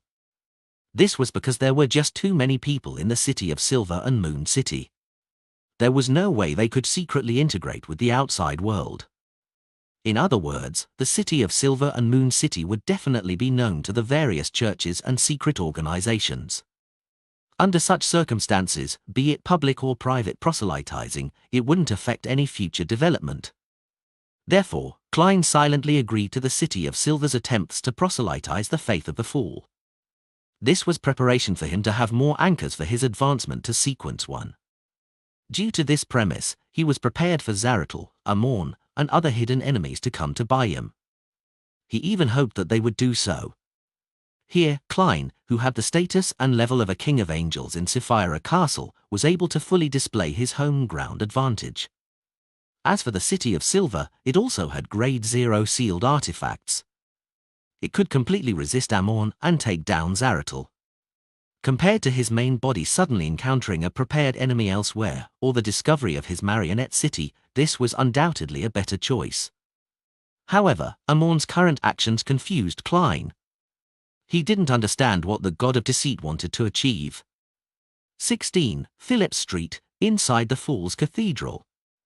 The Archbishop on duty, the City of Silver's 6-member council's elder, Derek Berg, also looked up in astonishment at the stained glass. Rays of sunlight shone inside, allowing Derek to read one scene after another. As the black bell hammer fell, the tremors of the bell gradually stopped. I didn't arrange for someone to strike the bell. Derek frowned. As a member of the City of Silver, as a demigod in the Sun Domain, he had a sharp intuition and knew that something must have gone wrong. However, the strange ringing of the bell didn't bring any accidents. Besides the ringing, everything seemed normal. As Derek observed the surroundings with the help of his unshadowed beyonder powers, he quickly considered whether the bell had any symbolic significance in mysticism. After eliminating the possibilities, he suddenly recalled the Holy Bible of the Fool made up by the City of Silver. There was content related to the striking of bells. It was used to describe the relationship between Angel of Time Amorn and Mr. Fool to confirm his true status. Towards that sentence, Derek was still against it because he knew that Blasphemer Amorn wasn't Mr. Fool's blessed. Their relationship wasn't even harmonious, and was actually hostile. However, the lies he made previously had convinced the other members of the City of Silver's 6-member council. They believed that Angel of Time Amorn was the first entity appointed by Mr. Fool to cast down the light for the people of the Forsaken Land of the Gods. It was because he had parasitized Derek, which had resulted in the subsequent changes, all the way until hope descended. Derek had wanted to explain, but he was embarrassed. That would only bring up too many lies, making him lose his image with the other elders of the 6-member council and citizens of the City of Silver. It was just like Miss Justice had said before, a social death. Finally, he chose to delay any actions, hoping that Mr. Fool would take a look at the Holy Bible. If there was anything inappropriate with the descriptions, he would definitely send a divine revelation to change the views. To his surprise, Mr. Fool didn't say anything and silently agreed with the contents of the Holy Bible. Could it be that Amon is striking the bell? Derek was momentarily dazed as he found it too unbelievable. He hurriedly lowered his head and began praying, reporting this matter to Mr. Fool. Above the grey fog, inside Sapphira Castle. Before Klein could eliminate Amon, the other party suddenly turned transparent and transformed into a beam of light before vanishing from the bell tower. What does this fellow want? If his father is the Emperor and not the ancient sun god, then I can reasonably suspect that he is striking a death knell for me. As Klein checked if there were any Amons lurking in the bodies of the City of Silver and Moon City citizens, he analyzed Amon's motives without any clue in mind. Just as he was about to use divination to seek clues, Derek completed his prayer. Holy Bible, Holy Bible? The corners of Klein's mouth twitched as he summoned from the junk pile the Holy Bible that the City of Silver had sacrificed to him. Previously, he had only flipped through a few pages, but he was too embarrassed to continue reading it. He took on a position of burying his head in the sand. Of course, he wasn't careless in this aspect. He was still extremely cautious. He used divination inside Sapphira Castle to confirm that the Holy Bible wouldn't bring him any harm. With this premise, he allowed the City of Silver to use this Holy Bible. He slowly took a deep breath and reached out his right hand. He flipped the scriptures page by page. His facial muscles began to twitch and the corner of his lips uncontrollably parted. Klein flipped faster and faster. Finally, he saw the last page. Pa. Klein suddenly closed the book and threw it back onto the junk pile. After this miracle in Moon City, yes, the potion has mostly been digested. The Marionette City will have to step onto the stage of history. Klein observed his condition without expression and nodded indiscernibly. Ever since he had gained preliminary control of Sapphira Castle, he could receive digestion feedback from the real world. Lord of the Mysteries Chapter 1327. As for the Marionette Town, Klein had been thinking about how to build it a long time ago. He had already come up with 3 plans. If he eliminated any interference from external factors, his best choice would be somewhere in a certain country of the northern continent. He would allow his Marionette Town to rise up overnight. Furthermore, he would connect it to the surrounding cities through railways, rivers, and roads. This way, the Marionette Town would have large numbers of outsiders arriving on a daily basis, and it would create a very strong interaction with the surrounding areas. On the one hand, a town without a city nearby would definitely purchase grain, salt, cloth, ores, sugar, and other daily necessities. On the other hand, it would also produce its own products, which could be sold to neighboring cities, towns, and villages. Under such a situation, merchants, workers, tourists, and other groups would go back and forth frequently. At the same time, they would interact more with the Marionette Town's residents. Under the influence of all kinds of interactions between the parties, it wouldn't be long before the town of Marionettes could produce a corresponding region in the spirit world. Once the lives of the residents became more detailed and real, Klein could consume the potion to advance to sequence 1 attendant of mysteries. This would take less than 3 months. But the problem was that this approach couldn't be kept confidential. In the present era, to have a town suddenly pop up was something that couldn't be hidden from people. Soon, there would be civil servants, the police, and reporters coming to investigate. And after that, the interactions between the parties would also make more and more people know and understand the city. This was a problem that couldn't be resolved through illusions unless the town of Marionettes didn't interact with the surrounding cities, towns, and villages and had relatively minor interactions. However, that wouldn't meet the requirements of the ritual. When news of the Marionette Town spread, Klein would undoubtedly be targeted by Zaratul, Amon's true body, and his other enemies. When the time came, the destruction caused by others would definitely be easier than him protecting it. He could only migrate his Marionette Town elsewhere. This would cause the interactions generated in the early stages to be for naught, just like what the dark demonic wolf had experienced. Therefore, Klein had only listed down such a plan, so he basically wouldn't choose it. Unless a certain visionary was willing to provide help, making all the living beings in the northern and southern continents naturally believe that there was indeed a town there, one that hadn't suddenly appeared. Considering the influence of various external factors and his beyonder powers, Klein's best choice was to establish the town on an uninhabited island that deviated from the safe sea route and was sufficiently well hidden. He would then use Sapphira Castle to give it anti-divination and anti-prophecy properties. Updated from no/v/e/pound/in.co/m. At the same time, Klein would use the curtain to graft some roads, rivers, and railways to somewhere outside the marionette town, making it a stop for random groups of people during their journeys. This couldn't be kept completely confidential, but once the strange phenomenon spread and attracted Zaratal's and Amon's attention, Klein could easily remove the original grafting randomly and switch the entrance. Under such a strategy, the movement was limited to the entrance, not the marionette town itself. The effects of various interactions in the spirit world could be preserved without being interrupted. The ritual could steadily proceed as planned. Of course, there was a big problem with this plan. It was that the interaction would be limited and couldn't influence matters at a daily level in all its aspects. In addition, the frequency and intensity of the interaction wouldn't be too high. If he chose this plan, it meant that Klein had to spend more than half a year or even a year on the ritual. If he wanted to be safe, forcing every marionette's fate to have a beginning and an end, the ritual would take at least 50 years. However, there was also a way to get around the limitations. Once the rest of the ritual's requirements were met, he could deliver a meteorite strike, an earthquake, or a volcano eruption to the town, causing all the marionette's fates to come to an end in the real world. It was something that happened in real life and was rather reasonable. In this radical and conservative proposal, Klein had another solution. It was to replicate a city and make the marionette correspond to the residents of the city and be mapped one-to-one. For evil miracle invokers, they could wipe out the original city and use their marionettes to replace its inhabitants. Those who had a kind heart would hide the city and ensure a supply of goods. The reason as to why one didn't convert the target city into marionettes was that it already had a corresponding region in the spirit world. Without being a newly born one, it didn't meet the requirements of the ritual.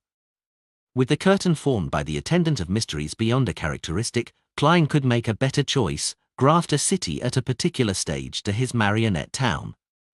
This meant that his town of marionettes had become the dark side of the city. In the corresponding period of time, outsiders would encounter marionettes and not real people. Once that period of time passed, they would leave the town of marionettes and return to the real world to deal with real people. During the process, Klein would send his marionettes to act as an outsider and maintain interactions with the corresponding real person, allowing the real outsiders to return to the real world without any gaps. In other words, there were two different lives playing out in the same city at the same time, but no one could notice that. Occasionally, some people would think that some details weren't right, but would find it inexplicable and might just ignore it. This was rather in line with the characteristic of an attendant of mysteries, and it had a certain level of concealment. Of course, this plan also had its problem. It was to simulate the fate of a marionette to a very high level, almost as similar as a human's. Without its own independence, it would cause the ritual's effects to fail. Klein tapped the edge of the long model table with his fingers and was in a dilemma over the second and third plan. After a few minutes, he did as his heart-willed cowardice chose the second plan. He would rather spend more time than affect the fates of the innocent. Back then, Zaratal and Antigonus likely chose the third plan. Klein sighed and prepared to return to the real world. At this moment, he looked at the junk pile and considered whether he should send a revelation to change the descriptions in the City of Silver's Holy Bible. To a deity, the Holy Bible wasn't anything too important. Its best use was for its convenience to spread its teachings and increase the number of anchors. Klein had long come to a conclusion from the revelation of Evernite, the Book of Storms, and the contents of the various Orthodox Church's Holy Bibles. Most of the content elevated the Orthodox deity, making random claims of grandeur and expressed mercy and pity. In ancient times, the impression the believers had of the deities would indeed have a negative impact on the deities. But now, with the use of symbols instead of statues, this latent problem no longer existed. At the very least, the Evernite goddess, the Lord of Storms, and other deities openly declared that they were parts of the Creator's original body. They weren't worried that it would exacerbate the awakening of the Oldest One. In other words, if there really was a problem with this aspect, Klein believed that the Evernite goddess would definitely have changed the corresponding description. She would have changed the description of being one of the eyes of the Creator to a child spawned by him. It too enjoyed a very high status. At the same time, the believer's acknowledgement of certain matters wouldn't have any burden on the deities themselves in a mysticism sense. Otherwise, Amon would have secretly helped Klein, or rather, prepare a batch of believers for the former Sapphira castle to lure them into forming the belief that the Angel of Time was the manifestation of the Lord of the Mysteries. With the aid of an instinctual response that met the requirements, he could establish enough connections with Sapphira castle and open a back door. To a deity, the Holy Bible only had two important components other than for spreading the faith.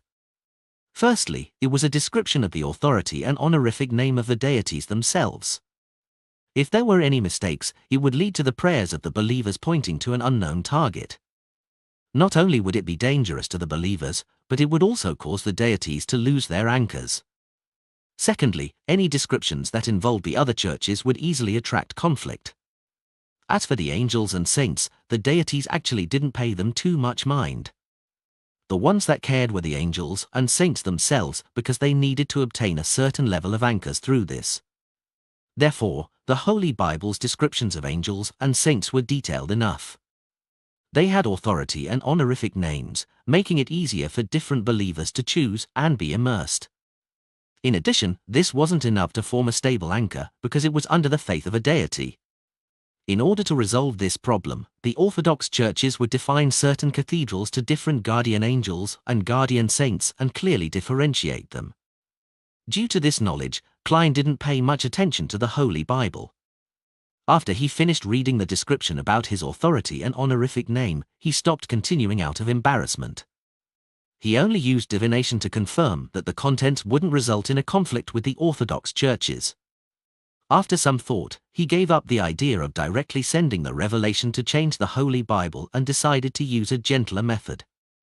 During the Tarot Club's exchange, he could use the World German Sparrow to guide the son into adjusting his understanding of the situation, turning the parts involving the Angel of Time to Pallas Zoroast, allowing the corresponding content to be fixed without causing any suspicion in the City of Silver. By him, Verdu Abraham had obtained quite a bit of mysticism knowledge in a few Beyonder circles. He lit up the gas wall lamp and carefully read it in the night. Towards the end, he suddenly read a piece of news that he had never understood before. Banzi Harbor is a place filled with mysticism powers. Its connection with the spirit world and the astral world is beyond imagination. Even with the Church of Storms directly destroying the harbor, it still can't completely eliminate the abnormality of its existence. Many mysticism researchers are purchasing items related to Banzi at a high price. Banzi? Verdu muttered to himself silently, suddenly having a strong interest in the harbor. He began considering if he should buy some items from Banzi and do a thorough study of them. After all, the spirit world was related to teleportation. The astral world and the cosmos involved wandering, and might involve Mr. Dor Bethel Abraham's method of escaping. Perhaps, if I have the chance, I could go to Banzi to take a look. Verdu nodded indiscernibly. Lord of the Mysteries Chapter 1328. The initial preparations for building a marionette town were rather boring and tedious.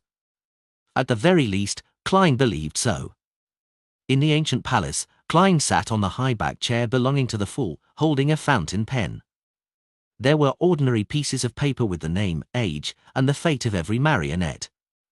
As he made the worms of spirit emerge from his body, they formed avatars beside him. Some Klein sat on the ground, while others occupied the 21 seats other than the fool's. Some conjured beds and lay on them. Then, they summoned different books from the junk pile and started reading them seriously.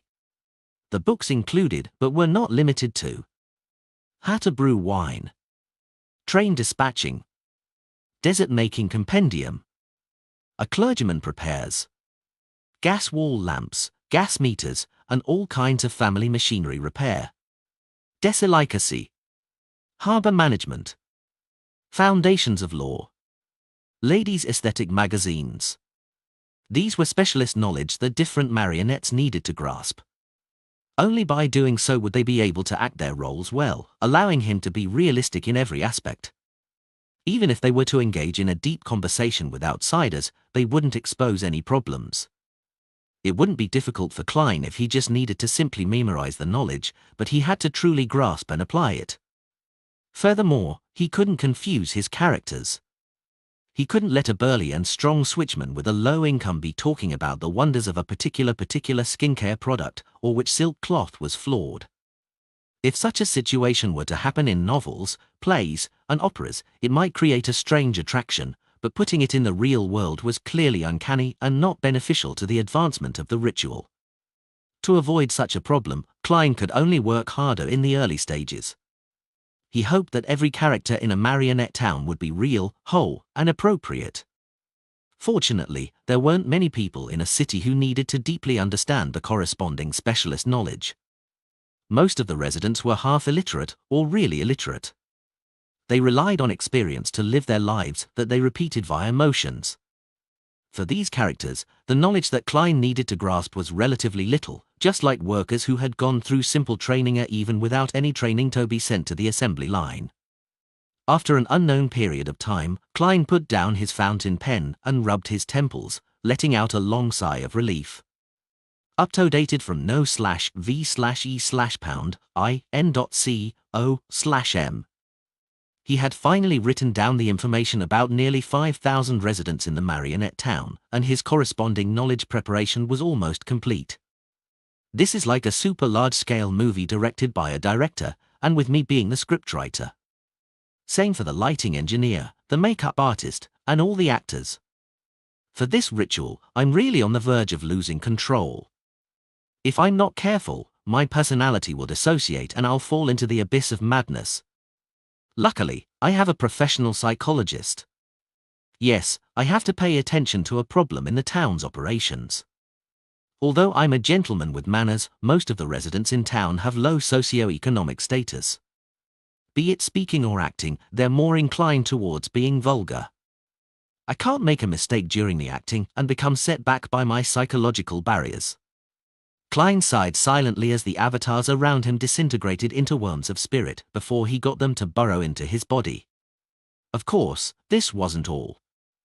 There was also one Klein who maintained his previous state, preparing to be on Sapphira Castle duty. In the next second, Klein returned to the real world and took out creeping hunger from the historical void. Then, he teleported to an island that was located in the Berserk Sea, but one that clearly deviated from the safe sea route. This was the stage he had chosen before. This place was isolated from the storms all year round. There were no signs of human activity, only a large forest and animals that lived off the forest. Klein looked around and chose an open area. He pressed his right hand to his left chest and prayed sincerely, "I wish that there's a city suitable for 5,000 people here." Just as he said that, Klein raised his right hand and snapped his fingers. Suddenly, this open area became extremely flat. The surrounding forest also receded greatly, providing large amounts of wood, stones, and soil. Almost at the same time, buildings rose up from the ground. They took form with stone and wood. The highest wasn't more than 4 stories high. The style was closer to the Lun Kingdom's Desi Bay. In just the blink of an eye, residential buildings, a library, a police station, a telegraph office, a city hall, a small hospital, a candy factory, a water plant, a gas company, a steam locomotive station, parallel train tracks, and plantations outside the city took form. The streets were also paved with cement or stone bricks. Towards the end, on the square in the middle of the town, a pointed-tipped cathedral emerged from the ground and stood proudly. This was a cathedral belonging to the Evernite goddess, as it was in line with the background setting of the city. I hope this island has a deep-sea harbor. Klein didn't stop as he made a second wish. Pa! He snapped his fingers again, fulfilling his wish. About 3 kilometers away from the town, a small-scale harbor quickly took shape. There were 2 docks, 5 warehouses, a port hotel, a simple restaurant, a police station branch, a bar, a lighthouse, and a naval base. I wish for the harbor and town to have convenient transportation. Klein made a third wish. He raised his right hand and snapped his fingers. A concrete road and a cargo rail instantly appeared between the town and the harbor. According to Klein's plan, a portion of the harbor was prepared for visitors by sea. The town was mainly for outsiders from the northern and southern continent. As he looked at the empty city with admiration, Klein pressed his top hat and teleported to the municipal square. He walked step by step into the cathedral named St. Oriana Cathedral. The cathedral's door was open, and it was dark inside. After an unknown period of time, 3 figures appeared at the door. They were a 30-year-old gentleman in a formal suit with a tie, an ordinary-looking and gentle-looking woman, and a child who was dressed like an adult. The woman took a few steps with difficulty before stretching her neck. Then she smiled and reached out her hands to hold the gentleman's arm. The gentleman had a faint smile on his face. As he allowed the lady to lean on him, he reached out his right hand and held the boy. The little boy was skipping about, appearing very lively. Their actions were a little rough at first, but the more they walked, the smoother they became as they walked through the square. After they left, more and more people walked out of St. Oriana Cathedral. They consisted of the police, repair workers, gas company employees, restaurant chefs, white-haired old men, and simpler-dressed farmers. In the next hour, people constantly came out of the Evernight Cathedral. They either turned to different streets and went to different places, entering different houses, stopping at the square, or enjoying the pigeonless scenery. During this process, the number of people that came out had exceeded the limit of the cathedral's capacity, but there seemed to be no end to the people, as though the interior was connected to another city. After another 15 minutes, the entrance of St. Oriana Cathedral finally fell silent. However, there were rats, cockroaches, moths, ants, flies, and mosquitoes creeping outwards. Finally, a colorful window at the top of the cathedral opened. White pigeons flew out and landed in the middle of the square. The people who had stayed there came to life completely. Some teased the pigeons, others looked for hawkers, while some played a 7-string guitar, and others smiled as they conversed with their friends. A man wearing a top hat and a trench coat and carrying a cane left the municipal square. He came to the other side of the town and stopped in front of a wooden board. He took out his tools and wrote the name of the town on the wooden board. Yarnum. After some thought, the man wiped away Yarnum and wrote another name. Utopia. Backlund, inside the Hall family's luxurious villa. Alfred has already boarded the cruise ship back to the northern continent. Audrey didn't hide her surprise. It was September 1352. In the past half a year, Audrey didn't spend too much effort to make her father give up the thought of returning to East Chester County for the first half of the year. This was because there was a pressing need to rebuild Backlund and Constant City. The kingdom's political scene also needed a new balance. Earl Hall had too many things to handle and wasn't in the mood for a vacation. Therefore, whenever Earl Hall was put in a difficult spot, she just needed to take the initiative to say that she was willing to remain in Backlund and return to East Chester County in the next 6 months to have things develop as she wanted and receive praise for. As for the psychology alchemists, they didn't rush her either. Up to now, the Psychology Alchemists' Council meeting had been held 3 times. It was mainly to communicate their research results and the various information of the areas under their jurisdiction. Olin Greed had asked about the clues to the Mind Dragon twice. To be frank, if Mr. Fall hadn't reminded Audrey to take note of the rabbit, Roth, and the easily forgettable president, she would definitely find the conference interesting. Mr. Rabbit had plenty of ideas, but she remained as vigilant as ever. Yes, the liner has already left the harbor. Earl Hall smiled and nodded. When Alfred arrives in Backlund and completes the necessary social intercourse, we will return to East Chester County for fox hunting. Autumn was the best time to hunt foxes. Audrey tersely acknowledged. All right. As a major general in the army, Alfred didn't follow the naval fleet to Desi Bay. Instead, he led his adjutants and squires and boarded a steam-powered sailboat hybrid for Pritz Harbour. After travelling for nearly 2 days, they encountered a storm in the Berserk Sea. As the ship shook violently, the sailors on the observatory saw some light through their telescopes. It came from a lighthouse.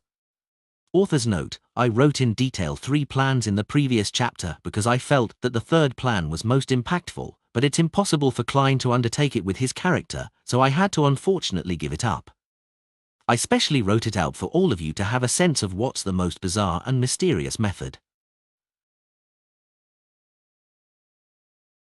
Lord of the Mysteries Chapter 1329. The liner passed through the storm and approached the lighthouse. A small-scale harbour entered the sights of the captain, sailors, and passengers through the gloomy rain. A short while later, a man in his 30s, who was wearing a blue uniform and holding onto a black umbrella and a glass lantern, appeared at the dock. He used rather uncommon actions to guide the liner to moor. As the man watched the gangway lower, he opened his mouth and shouted, "Hey matey, where DYA come from?" After most of his voice was swallowed by the wind, his voice successfully reached the liner's interior and entered Alfred's ears. "Do you know what this place is?" Alfred looked carefully at his adjutant and squire. He wasn't wearing a general ceremonial attire. Wearing a black trench coat that was commonly seen in Backland, his dazzling blonde hair drooped down casually, and his blue eyes looked like a deep lake in a forest. The adjutant, who had neatly combed his hair to the back, first shook his head to indicate his uncertainty before he explained, "The storm from before made me lose my bearings." At this moment, the captain held an umbrella and came to the shipboard. He answered the man, "We left East Balan 2 days ago and unfortunately encountered a storm." "What harbour is this?" The man's eyes darted around for a moment. Without giving a direct answer, he shouted, "Wait a moment, will YA?" He then turned around, holding the umbrella and the lantern as he ran towards the buildings near the dock. This reaction was beyond the expectations of Alfred and the other passengers, but it wasn't strange for the experienced ship captain, first mate, and others. They had encountered many abnormalities at the ports along the Berserk Sea. This made them patiently wait for subsequent developments. 5 to 6 minutes later, the man led a lady over. The woman didn't have an umbrella and was wearing a hooded raincoat smeared with Donningsman tree sap. As the two of them approached the liner, under the watch of the armed sailors, they climbed up the gangway to the deck. At such a distance, most of the passengers finally saw what the two of them looked like. The man had brown hair and brown eyes. His skin was rough, and it was obvious that he was of a lower socio-economic status and had suffered the elements. The woman was in her 20s, and her eyes were limpid green. She had long, flaxen hair. A few wet strands clung to her face, making her appear pure and charming. This was a rather pretty lady with a wild temperament. "Hi there, this is Utopia Harbour," the man impatiently introduced. "I'm Theodore, the interim port captain." As he spoke, he laughed, as though he was happy that he had invented such an amazing position. Of course, the ship captain knew what a so-called interim port captain meant. He didn't take it to heart about this sudden happiness of a small fry. He frowned slightly and said, "Utopia Harbour? Why haven't I heard of it?" Theodore looked at him and said, "What ye said is quite common. If it weren't for that landlubber hurricane, ye might never come here." Without waiting for him to say anything else, the lady rushed forward and said, "Utopia isn't on the safe sea route. Usually, only people who understand these waters and know of this place will come here for supplies. So the main clientele of this harbour are pirates." How could the ship captain not be able to tell what she meant? And in times like this, tacitly acknowledging things without exposing them provided protection to both sides. Fin new chapters on nov/elbinin.com. He tersely acknowledged and said, "And you are?" "My name is Tracy." The lady smiled. "I'm the owner of the Harbour Hotel, and also its receptionist and attendant."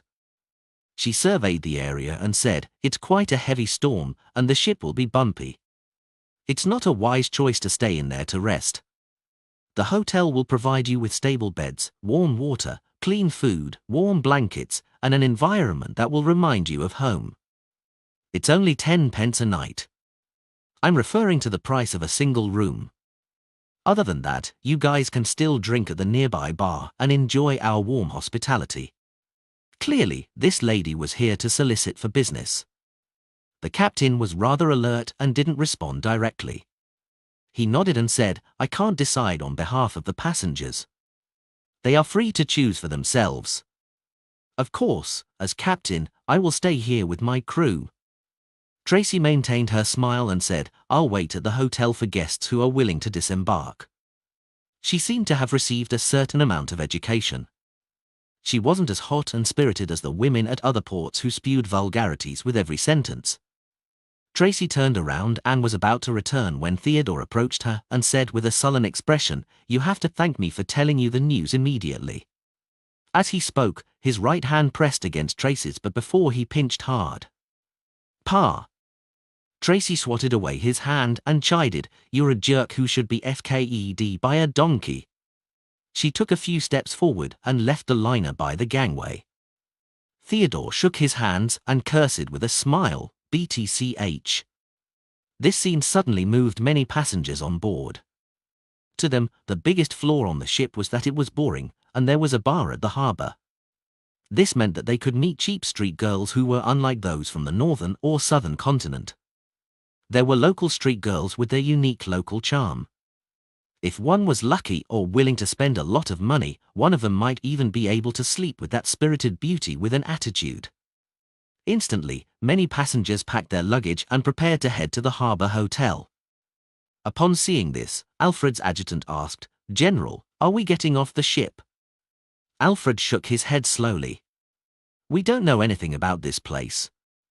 We have to be careful. Staying on the ship is the best choice. The adjutant had no objections to this. He asked worriedly, What about those who have already alighted? That's their choice. Alfred looked out of the window expressionlessly. If an accident happens, we can only keep more people safe. If it's not serious, then we will be able to resolve it easily. With that said, he turned to look at his adjutant and squire.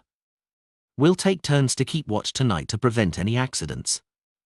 Alfred, who had interacted with the Numinous Episcopate, the Rose School of Thought, and other organizations in the southern continent, had an instinctive sense of vigilance towards unfamiliar places.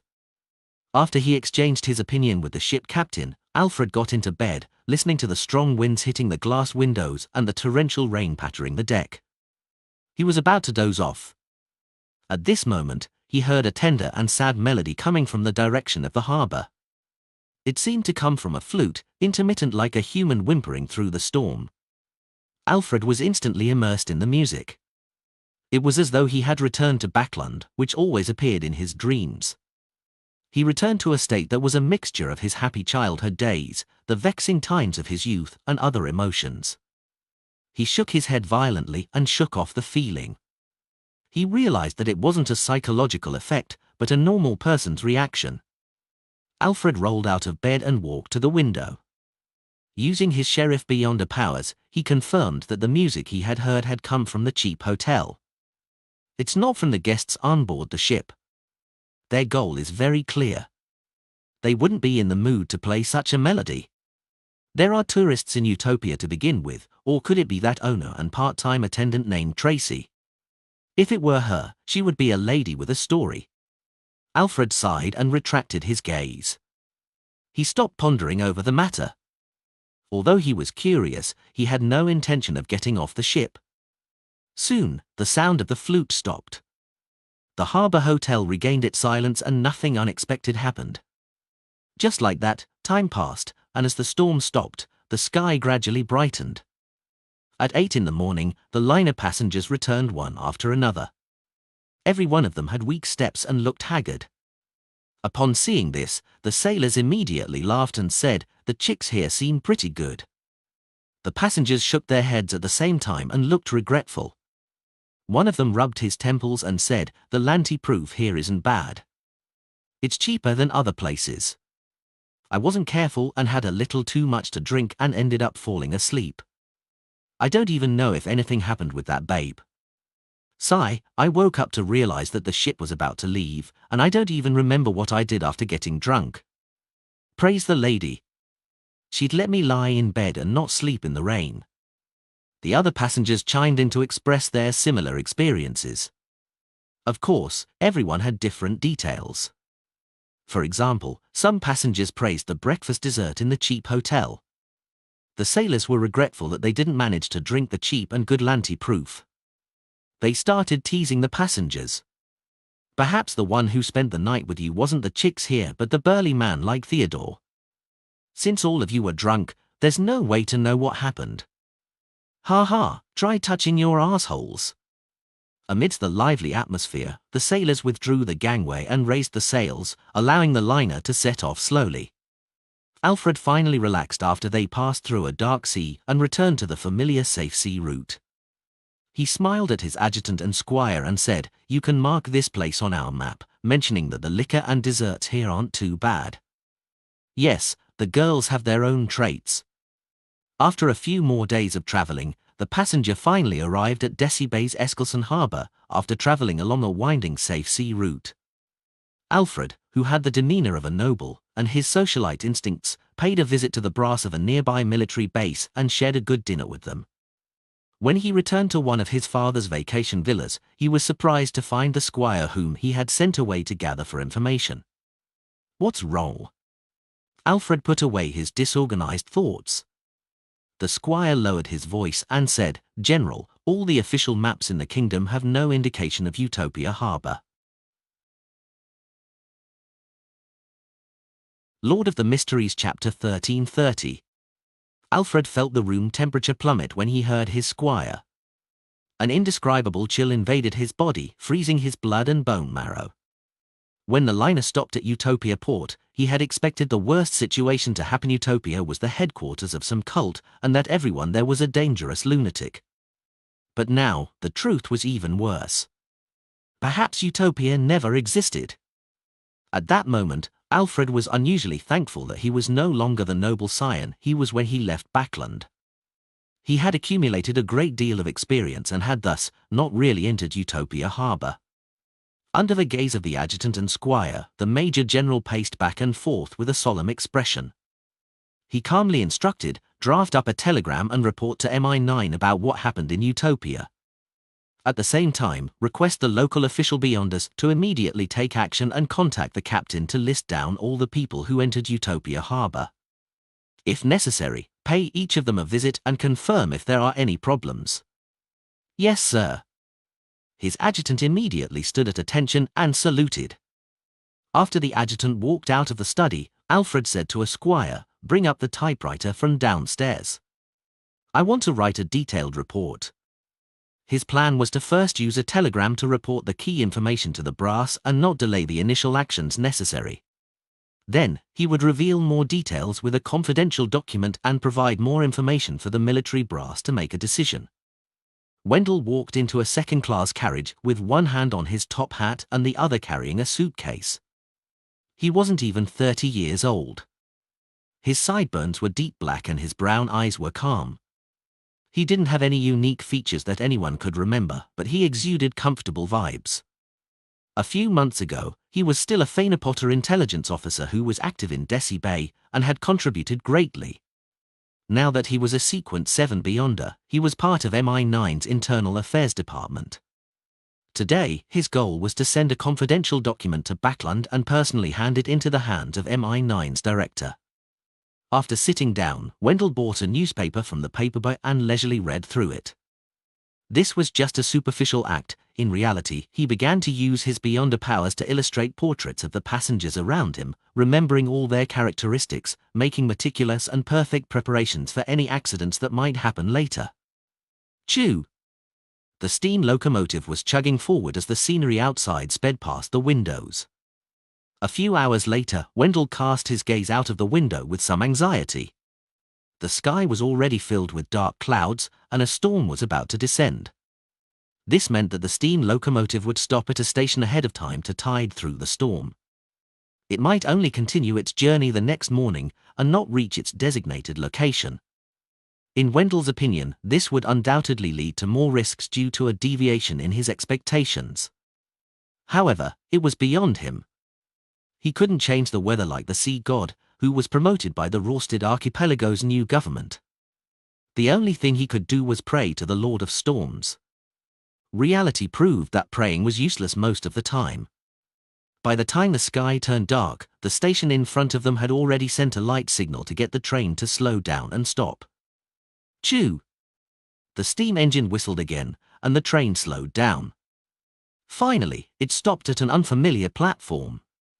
In the next second, near the steam-powered train's head, the mechanical door opened.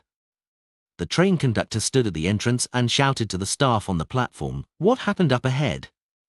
"Heavy rain. Visibility is 0. The white sideburned employee answered loudly. Just as he finished speaking, a muffled thunder sounded, causing everyone to tremble as they sensed the incoming storm. "Damn it!" the train conductor cursed. "Which station is this?" As it wasn't a normal stop, he didn't really know which station he was at.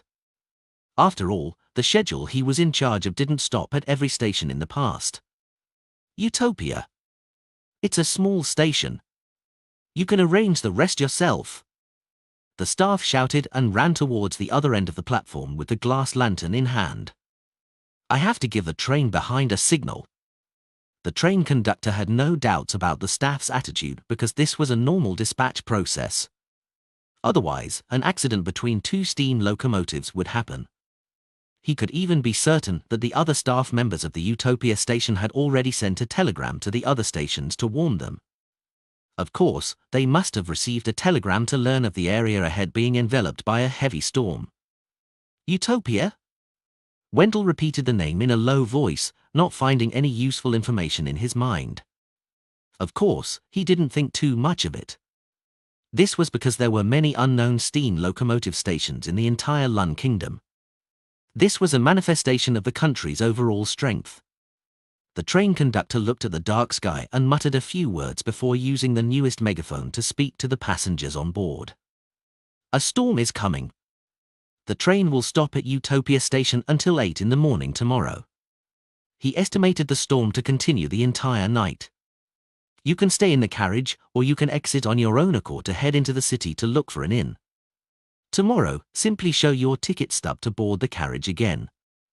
Remember to be on time." The train conductor gave the passengers two choices.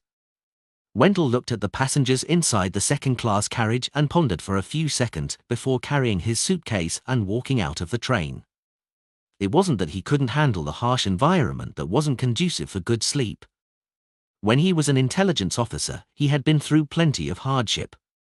He was only relying on his professionalism that the sealed carriages, which were limited in space for passenger movement, weren't as safe as a single room in an inn.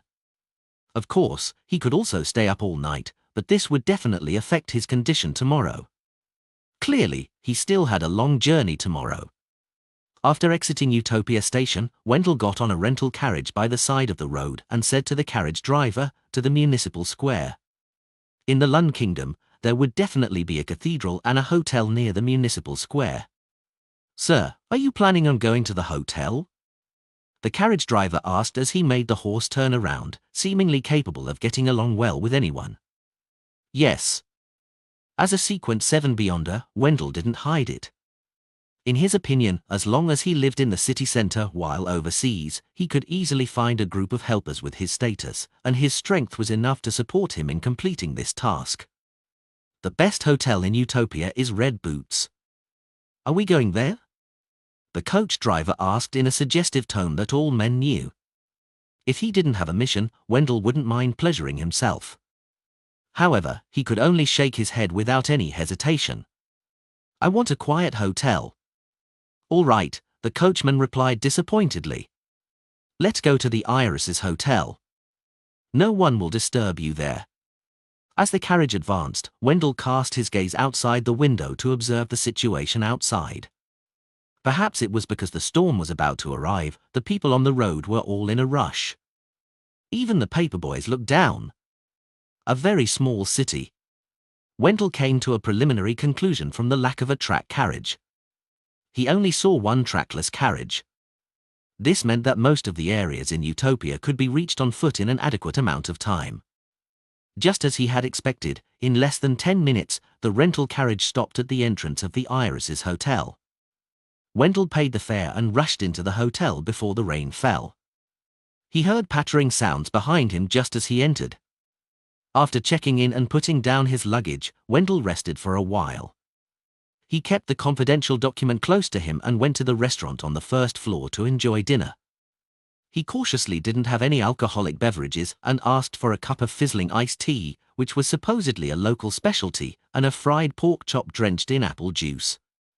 As a former intelligence officer of high society, Wendell didn't have much expectations for dinner this time, but he was surprised by the meal.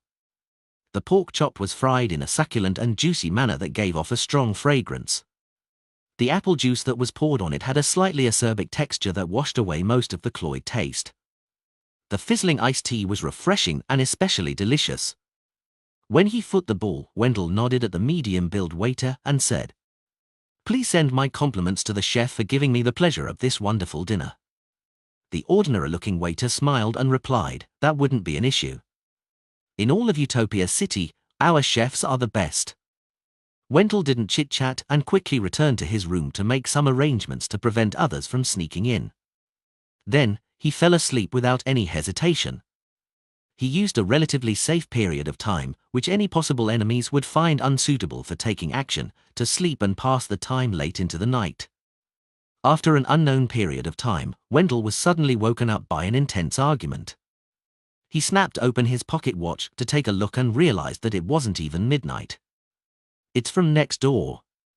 A woman's voice. A man's voice. Wendell sat up and listened carefully. Initially, he suspected that it was a man and woman flirting, but later he realized that it was too intense.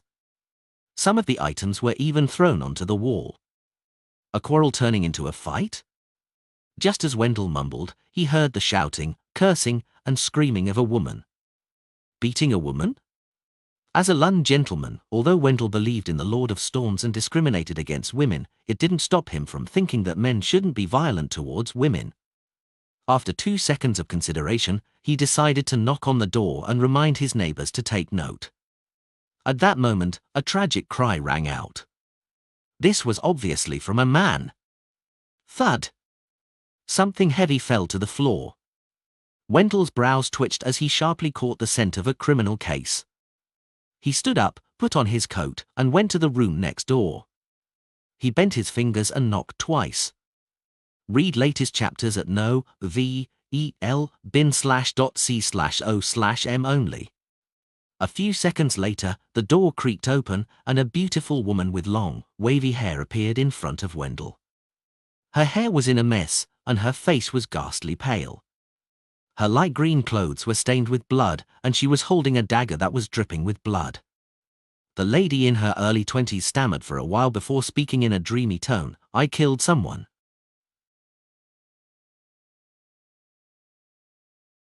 Lord of the Mysteries Chapter 1331. Wendell wasn't unfamiliar with murder at all. When he heard that, he wasn't afraid at all. Instead, he calmly allowed his gaze to wander past the woman at the door and into the room's interior. He immediately saw a man lying on the ground. His chest was blood red. "Are you sure he's dead?" Wendell asked calmly. The young lady in her 20s was at a loss at first. Then, she answered with uncertainty, "Maybe. I don't know. If there's still hope, we need to send him to the hospital immediately." Wendell's tone was like he was speaking to a patient's family, not a murderer.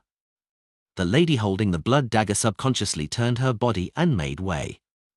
Wendell took a few steps forward and approached the victim. He didn't need to squat down. He swept his gaze and made a judgment based on various signs. He is indeed dead. The woman in her 20s with messy, flaxen-colored hair didn't show any obvious change in expression. She looked down at her toes and said, "Call the police." "How do I address you?" Wendell had already heard hurried footsteps coming from the stairs. It was obvious that the attendant or hotel owner came up to check on the commotion after hearing the screams. Tracy, the pure lady with an attitude, answered softly. She then sank into her own world and didn't say another word. Wendell was just about to say something when the owner of the hotel who had helped him check in previously had already rushed through the door. "Goddess!" the elderly man shouted after seeing the situation in the room. Wendell pressed down with his right hand, gesturing for him to calm down before saying, "Call the police immediately. I'll stay here and watch." His temperament and words exuded a sense of confidence that convinced others. The owner of the hotel didn't waste any time and immediately turned around and ran downstairs. As for Wendell, when he first came over to check on the situation, it was just a habit as a gentleman. In fact, he didn't have the intention to get involved in it. After all, he was still shouldering the mission. However, Miss Tracy's dazed, detached, and cold attitude induced a sense of pity in him. This was a normal reaction for a man. He surveyed the area as though he was conversing with the air. Killing someone doesn't imply a harsh punishment. It can be categorized into many kinds of situations. Tracy slowly raised her head and cast her gaze at the gentleman. There was an indescribable luster in her lifeless eyes. Wendell glanced at her bruised face. "He hit you?" "Yes." The man seemed to have some sort of authority, making Tracy, who wanted to remain silent, finally answer. Wendell looked down at the dagger that was no longer dripping blood. "Was it you who brought it here, or him?" Tracy's response was a little slow as she replied, "Him." Wendell nodded slightly and said, "Exercising your right to self-defense is in line with the law. I can testify to the police that you had an intense argument before it happened and that there was a fight.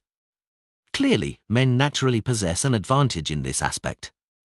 I'm not discriminating against women, but it's something explained by science and experience." He paused and asked, "What is the relationship between the two of you? What happened?" Tracy's eyes darted about and she recovered a little from that deep, reclusive state.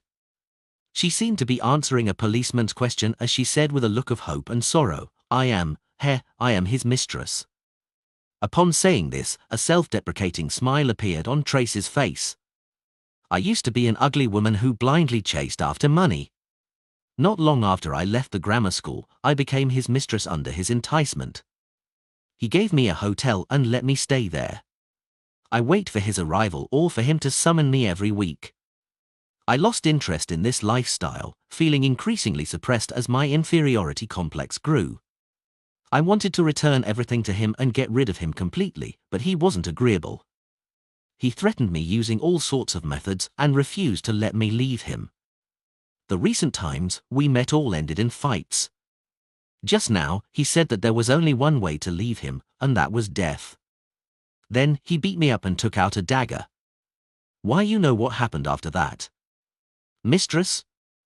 Wendell cast a regretful and pitiful glance at Tracy's face and said, "The traces at the scene have also confirmed the development of the situation." He had originally thought that Tracy and the deceased were husband and wife, but to his surprise, their relationship was worse than he had imagined. Tracy nodded blankly and said, "Thank you." She didn't say another word.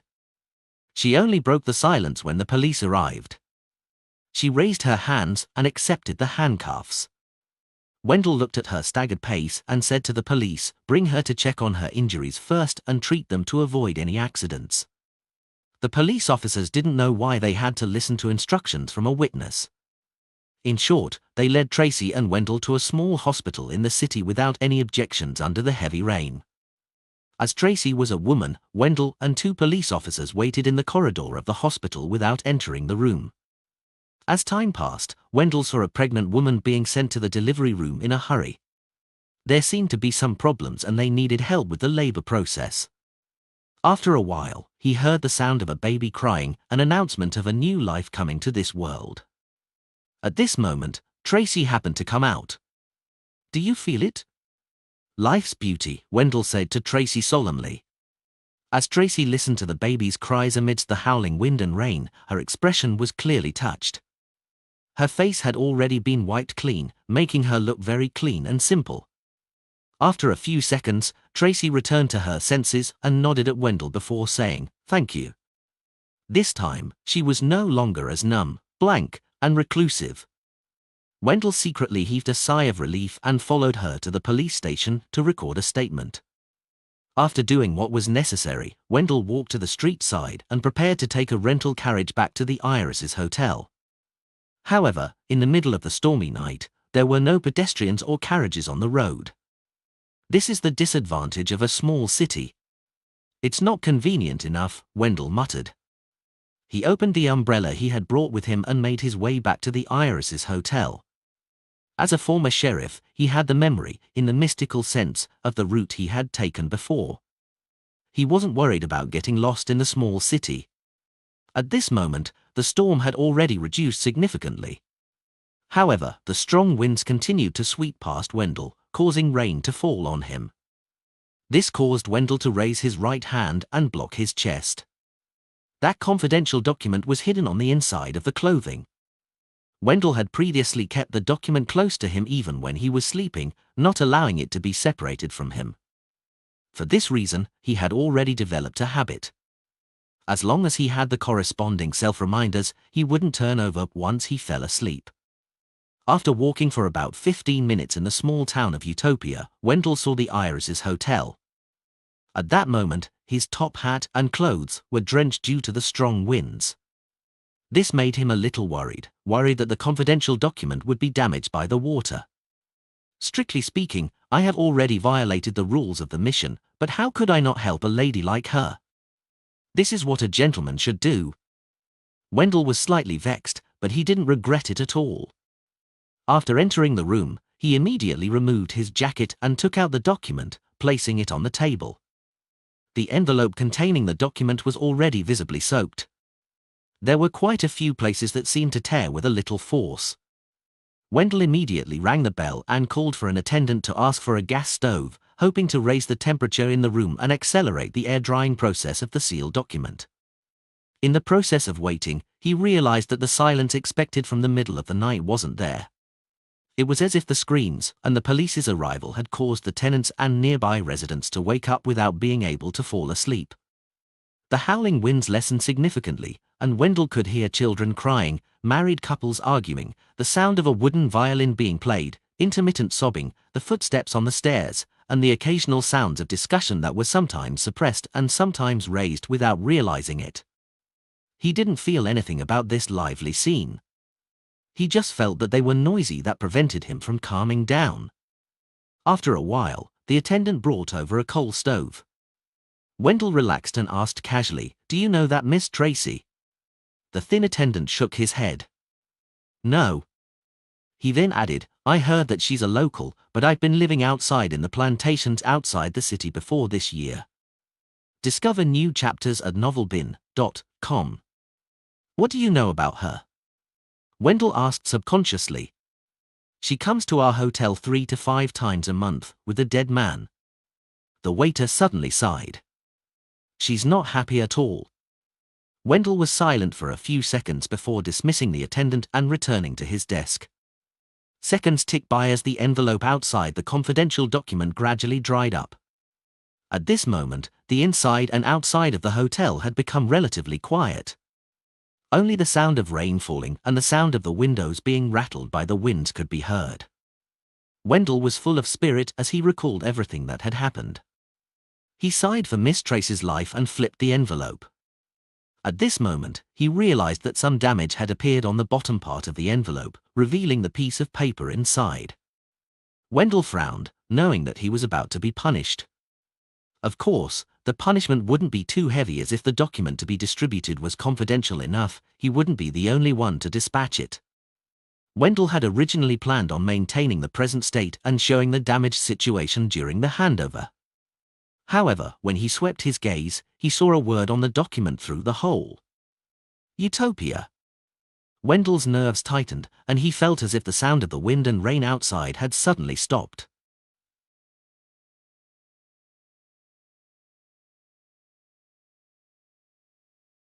Lord of the Mysteries Chapter 1332. Why is the confidential document that I'm dispatching mentioning Utopia? What's so special about this place? Many thoughts flashed through Wendell's mind as he heard a buzzing sound. At this moment, he felt as though he was going to fall sick from overexertion. Wendell quickly forced himself to calm down. He carefully recalled all the experiences he had encountered after coming to Utopia, and he discovered that there were no problems with every detail. They were all things that he might encounter in daily life. The only thing that made him uneasy was that his arrival was too coincidental. It was common for the steam locomotive to stop at the last minute due to a storm, but to stop somewhere related to the confidential document in his hand couldn't be explained away with coincidence. Wendell stared at the confidential document on the table with a solemn expression. He hesitated as to whether he should open them and read them carefully. Perhaps it's just a passing mention of Utopia. My actions will severely violate internal affairs. Perhaps this is the report of a certain intelligence agent secretly investigating Utopia. The contents will decide whether I survive to a certain extent or die. After struggling for a while, Wendell looked out the window at the dark night sky and reached for the document. Only by being alive could one consider the punishment. Having made up his mind, Wendell swiftly removed the envelope outside and flipped through the typed files inside. As he read, his hand trembled slightly. He felt a chill run down his back. Even the burning furnace didn't help. No matter which angle he read it from, the confidential report in his hands indicated that there was something wrong with Utopia, their entire town. This might be a city that didn't exist in the real world. Wendell felt his mouth go dry, as though he had heard the footsteps of death slowly approaching him with a sickle. Instinctively, he wanted to get up, but in the end, he controlled himself and didn't react rashly. This was because he could feel pairs of eyes staring at him in the darkness outside, the room upstairs, and the corridor outside. What should I do? Up till now, nothing abnormal happened. This means that if I didn't know anything, it's possible that I'd be safe and welcome daybreak. I've read through a lot of information, and if I rashly show that I already know about the strange environment around me, it would only cause danger to erupt ahead of time. However, I can't just not do anything and leave my fate to luck. Wendell recalled all the dangers he had experienced before and quickly made up his mind. He was prepared to immediately return to the steam locomotive and stay far away from Utopia to a certain extent. At least, most of the people there were normal, while the city was full of danger. Of course, Wendell couldn't just run back like that. He had to act normal, as though he had left the hotel in the middle of the night to return to the steam locomotive station. Amidst his thoughts, Wendell put away his confidential report and stood up calmly. He put on his coat and put on his top hat. Then, with his luggage in one hand and an umbrella in the other, he calmly walked to the door and turned the doorknob. At this moment, the corridor was dark, with only a few gas lamps on both sides of the corridor giving off light that wasn't bright enough. It added signs of human life to the silent environment in which he could hear a pin drop. When Wendell entered the corridor, the wooden floor beneath his feet made a slight creaking sound. It was so clear in the silent night that it traveled far into the distance. With a slight frown, Wendell intentionally took a normal step forward and approached the staircase in the middle of the corridor. Discover new chapters at novelbin.com. He walked without any worries and had no intention of acting furtively. As he saw the stairs getting closer, he suddenly heard a squeaking sound behind him. "Sir, where are you going?" A slightly hoarse and intermittent male voice sounded in Wendell's ears. Wendell's body stiffened. He slowly turned back and saw the wooden door to the service room open. An attendant came out and stood in the shadows of the door. He quickly smiled and said calmly, "I have an important item on the steam locomotive. I'm afraid that someone would take it away, so I have no choice but to return now." At this point, he softly grumbled, "A murder happened at the hotel. I don't want to stay here anymore. I can't sleep at all. I'm very sorry." The attendant bowed slightly and responded, "I won't spread the news." Wendell nodded with a promise and then walked back up the stairs. Perhaps it was due to the dim lighting in the night, he walked very carefully. Every step was like walking on the edge of a precipice. 1 step, 2 steps, 3 steps. Wendell, who had been on guard towards the attendant behind him, finally returned to the first floor. At that moment, not a single person was present in the hotel lobby. All the items were hidden in the darkness, and the faint light from the outside cast a blurry silhouette, just like monsters eager to devour people. Wendell looked ahead and walked through the dark lobby before reaching the door. Just as he pushed open the door and went out, he suddenly heard some rustling sounds behind him. It was as if there were rats moving around, or it was as if someone was approaching him with light footsteps. The back of Wendell's head went numb, but he held back his impulse to make a dash for it. He raised his head normally and looked up at the sky, which had already stopped raining. Then, he inhaled the cold, fresh air and made his way to the steam locomotive station. He quickened his pace, looking like he was afraid of the night and eager to end this journey. As he walked, Wendell saw a signboard from the corner of his eye. Utopia Telegraph Office. The Telegraph Office. Perhaps I can try sneaking in and send an emergency telegram to the Backlund headquarters and Eskelson military base. That way, I can look forward to the rescue from demigods. If I'm really trapped here and unable to leave, this will be the only way to save myself. Wendell thought for a moment before taking a few steps diagonally, arriving at the entrance of the Utopia Telegraph Office. He wasn't in a hurry to find a place to sneak in. Instead, he focused his attention and listened to the movements inside. Following that, he heard intermittent sounds of heavy breathing. This made Wendell occasionally feel that there was no one inside, and at times, he felt that there was more than one person inside. Suddenly, the sound of breathing stopped. All of Wendell's hair stood on end. His intuition told him that a figure was standing quietly behind the door of the telegraph office. Without any hesitation, Wendell immediately gave up the thought of sending a telegram. He walked past the door and continued proceeding forward. For the rest of the journey, even a gust of wind left Wendell trembling in fear. He was afraid of encountering an unknown danger. Time passed slowly as Wendell experienced the torment. Finally, he reached the entrance of the steam locomotive station and saw that the door was tightly shut. He couldn't enter. This wasn't a problem for Wendell. He first passed the umbrella to his left hand that was carrying his luggage, then went to the side and found a wall. With a press of his palm, he rose into the air and easily flipped over. After landing his feet firmly on the ground, Wendell heaved a sigh of relief and began walking towards the platform at an unhurried pace. At that moment, an inaudible sound of footsteps could be heard behind him. "What are you doing here?" A deep and hoarse voice rang out. Wendell's toes tightened as cold sweat broke out on his back. He didn't hesitate. As he prepared to get violent, he made his body turn slowly and stiffly. The first thing that entered his eyes was a classic glass lantern, followed by the staff member from before. Wendell exhaled and grumbled, "It's not appropriate for you to appear in such an environment on such a night. As a gentleman, you have to avoid scaring others." "I'm not a gentleman," the staff member replied in an unfriendly manner. Wendell pointed to the corner of the platform. "I'm going to the bathroom." He had already observed the platform's environment and layout of the platform earlier in the day. "Then, why are you here?" the worker asked.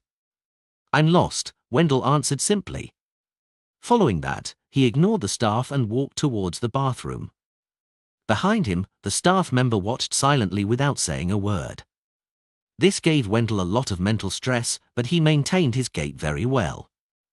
In the bathroom, under the illumination of the wall lamps, Wendell took nearly a minute to relieve the tension in his body and successfully peed. After returning to the steam locomotive, Wendell finally found a sense of security as he looked at the passengers lying on their beds.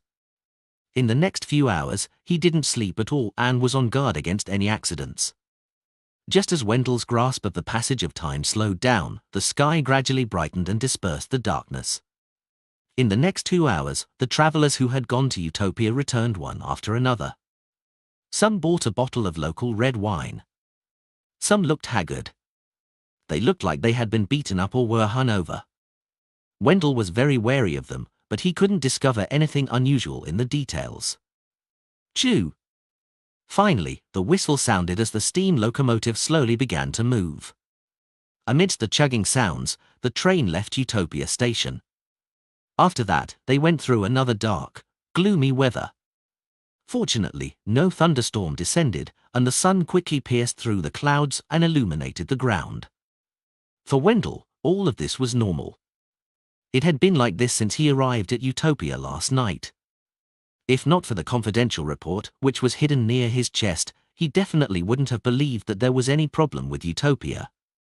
When the steam locomotive reached the next stop, one that everyone was familiar with, Wendell finally relaxed. He felt as if his brain ached with a throb, as though he had been drained of his energy. At this moment, he quickly recalled his experience in Utopia. As he recalled, Wendell suddenly sat up straight. He had used the excuse of going to the bathroom last night, but he was carrying his luggage and an umbrella. He didn't look like a passenger who had just come down from a steam train. The station worker didn't realize this, or rather, he had already discovered it, but he did not expose him for some unknown reason. Lord of the Mysteries Chapter 1333. All of a sudden, the muscles on Wendell's back began to tense up as if he were about to explode. He was shocked and doubtful as several guesses flashed through his mind. The residents of Utopia are monsters in human skin. They usually look normal, but once they encounter blind spots in logic, they would show a side that is different from an ordinary person, ignoring the points that are obviously problematic. Or perhaps that staff realized that I was lying and was unwilling to deal with me, so he pretended not to see me and let me go? But why?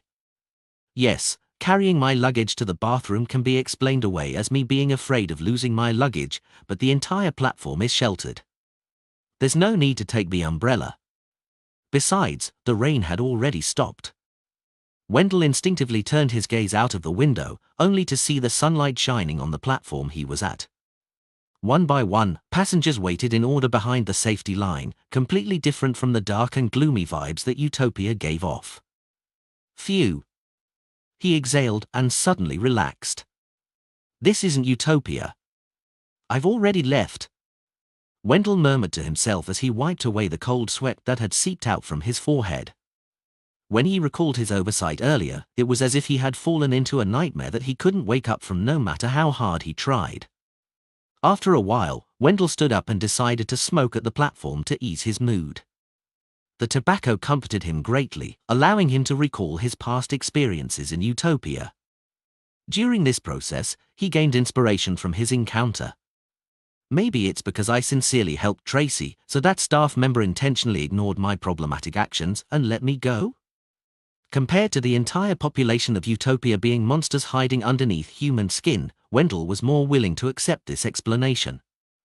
At this moment, from the corner of his eye, he saw the conductor talking to a group of people in a corner. Wendell took a few steps forward, trying to hear what they were saying. With the help of his hearing that transcended the normal limits of hearing, he vaguely heard the conversation from a distance that wouldn't incur suspicion. Last night, the station. Utopia? Updated from no/v/e/#in.co/m. Doesn't exist in the kingdom. Please keep it a secret. Wendell's brows twitched slightly. Based on the description of the document near his chest, he roughly understood what the train conductor was talking about. They were saying that the kingdom didn't have a station known as Utopia at all, and last night, the steam locomotive had gone missing. At that moment, a strong sense of horror surged through Wendell's heart again. He felt that it was his greatest blessing to be able to leave Utopia alive. Alfred spent nearly a week before returning to Backland from Eskilson Harbour. This was because he had visited the family of his deceased comrades, his old friends, the elders who had returned to their FIFA vacation, and some of his family's business partners along the way. This is even more tiring than participating in battle, Alfred grumbled to his father, Earl Hall. Earl Hall smiled and pointed at the staircase. Return to your room and get some rest. We'll talk in the study later. He was quite satisfied with the mental state and progress of his second son. Alfred surveyed the area and asked with a smile, "Where's the most dazzling jewel of Backland?" He paused for a moment before adding, "What about Hibbert?" Earl Hall laughed and said, "Audrey went to her foundation and will only return in the afternoon. She kept complaining that you couldn't provide her with a definite schedule, preventing her from knowing when you would arrive. Hibbert is now a cabinet secretary. He's very busy." Alfred nodded and returned to his room to take a shower. He changed into a shirt, vest, and formal suit. I prefer East Balam's casualness. He looked into the mirror and smiled at his adjutant. This outfit makes you look more like a noble, his adjutant said as he handed him the document in his hand. General, this is from MI9. MI9? Alfred thoughtfully destroyed the seal on the envelope. There's a result regarding the investigation of Utopia that quickly. Before he could finish his sentence, he pulled out the document and flipped through it. During this process, Alfredo flipped through the pages slower and slower. In the end, he read it again from the first page. The main content of this investigation was divided into two parts. The first was regarding the MI9 member who had dispatched Alfred's report. He had accidentally entered Utopia and witnessed a murder case. He managed to forcefully escape in the middle of the night and return to the steam locomotive. The second was that the railways in Desi Bay, which led to Baklan, didn't have a stop named Utopia Station along the way, nor was there a harbour known as Utopia in the Berserk Sea. The subsequent investigators didn't find any traces. The two cases didn't exceed the limits of Alfred's imagination. What surprised him was the criminal involved in the murder. Her name was Tracy. She was the owner of a hotel. She had received middle-class education and graduated from grammar school. After that, she became a mistress of a businessman.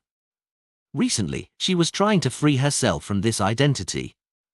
This was identical to the owner of the Harbour Hotel, Tracy, that Alfred had met. Every detail matched.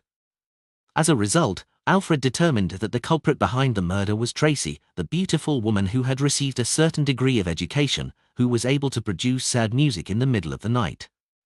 Is this her backstory? Alfred muttered to himself silently.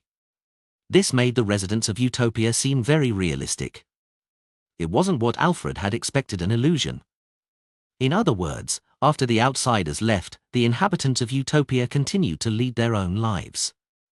They had their own love, hatred, pains, and sorrow. They had all sorts of experiences.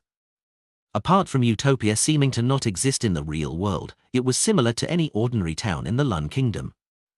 Perhaps Utopia is real. Everyone there is real. However, if one wants to enter the town, they have to be in the right place at the right time. Alfred nodded indiscernibly and put away the investigation report he had received from MI9.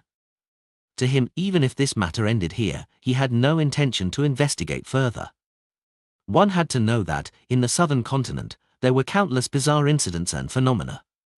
If one was too curious, it would only bring him greater danger than he imagined. After adjusting his clothes and mood, Alfred came to his father's study and knocked on the door with his curled finger. "Come on in." Earl Hall's voice rang out. Alfred tidied his blonde hair, pushed the door open, and sat down. Earl Hall smiled at him and said, "You're already a man." "No one would say such words to a man," Alfred replied without any reservations.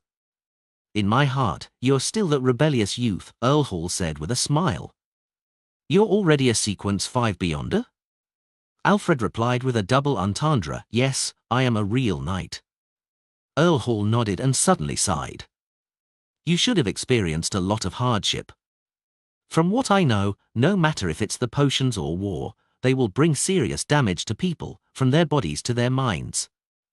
Everyone undergoes a lot of pain in their lives," Alfred said with a sigh. He used a Lund-styled euphemism. After a pause, he added, "Compared to when I left Backland, my present state is even better. As long as I grasp a method properly, I don't need to worry too much about the impact of the madness at my level."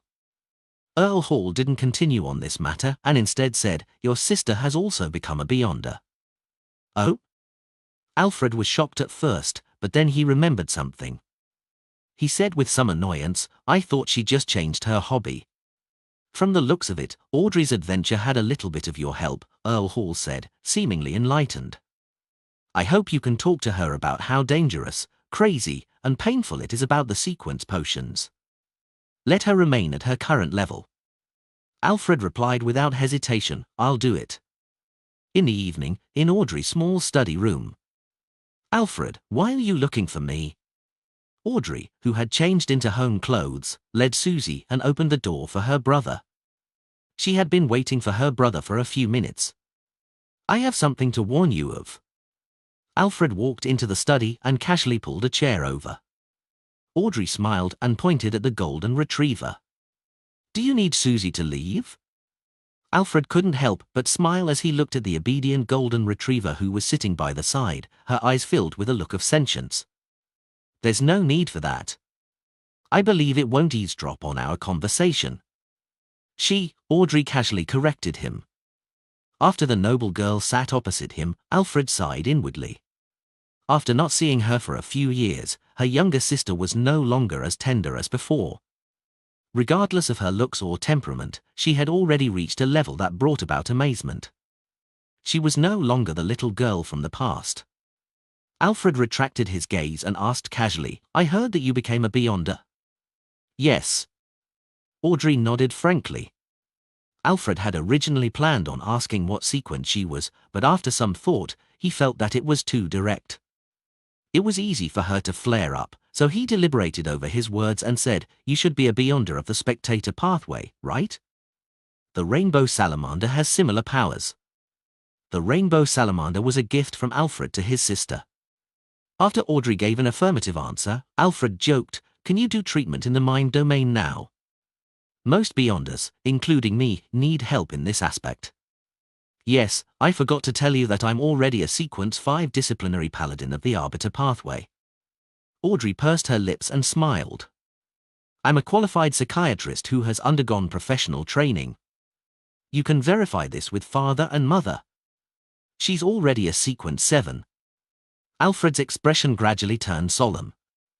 "Audrey, I have to remind you that the potions do not only bring about strength." Having said that, he paused and observed his sister's reaction. He realized that Audrey wasn't impatient at all and was listening very seriously.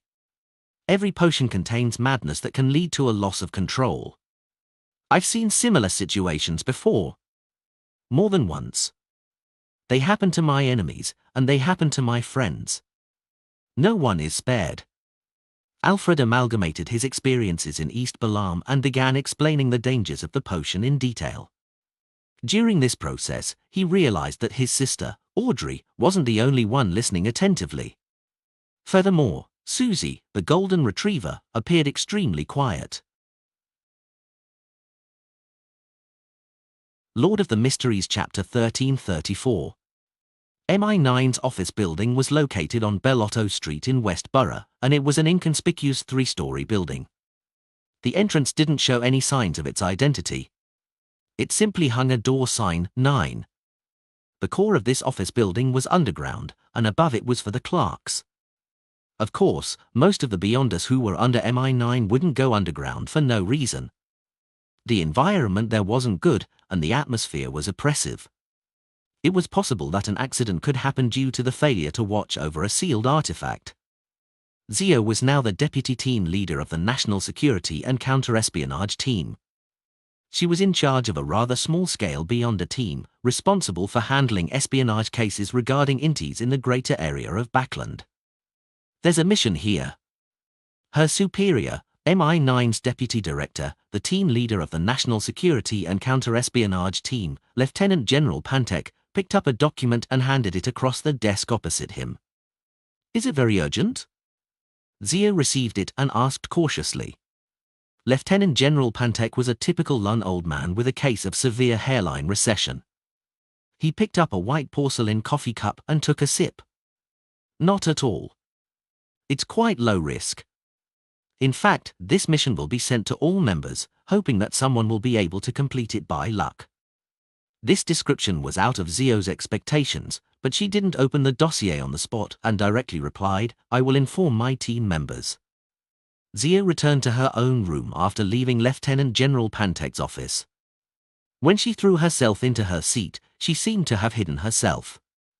Zio quickly browsed through the documents in her hand and roughly understood why the deputy director said that. The utopia that needed investigation didn't seem to be anywhere in the northern and southern continent, nor were there on any of the known islands in the 5 seas. In the past 2 weeks, many people had entered the so-called utopia, but the way they entered was completely different. Some entered from the Berserk Sonya sea waters, arriving by a terrifying storm.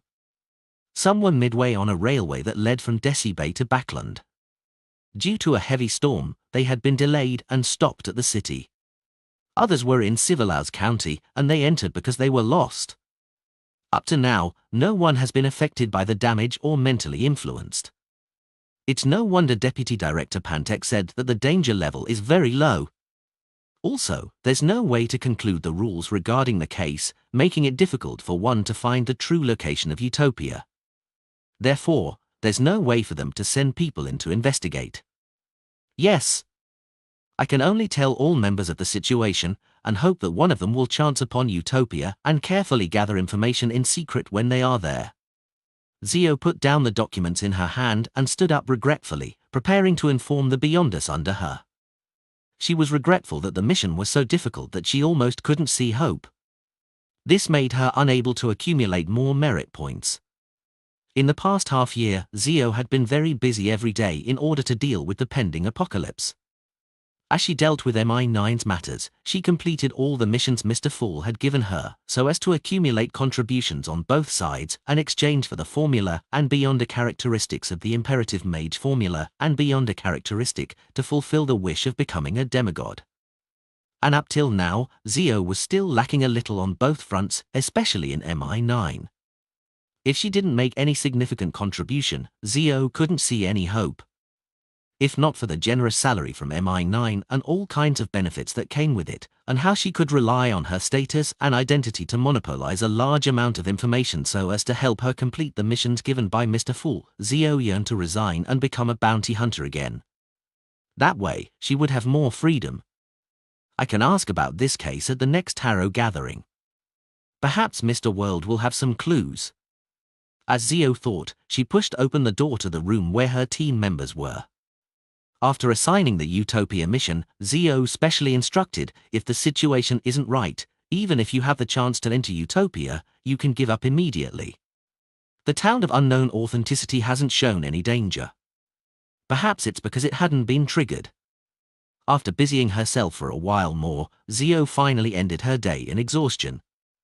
She returned home before 7:30, and she had dinner with her mother, her brother, and Force. She enjoyed a limited amount of relaxation. At midnight, she washed up and walked to the bedroom window. She grabbed the curtain and prepared to draw it. During this process, Zio naturally cast her gaze outside and discovered that the crimson moon in the sky had already turned bigger at some point in time. Furthermore, the color had clearly deepened as though it was flowing blood.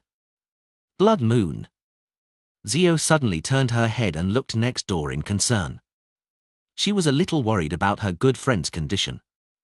However, she quickly recalled that Force was a sequence for demigod and no longer feared the effects of the full moon ravings. In the room next door, Force was lying in bed, taking in the blood moon outside.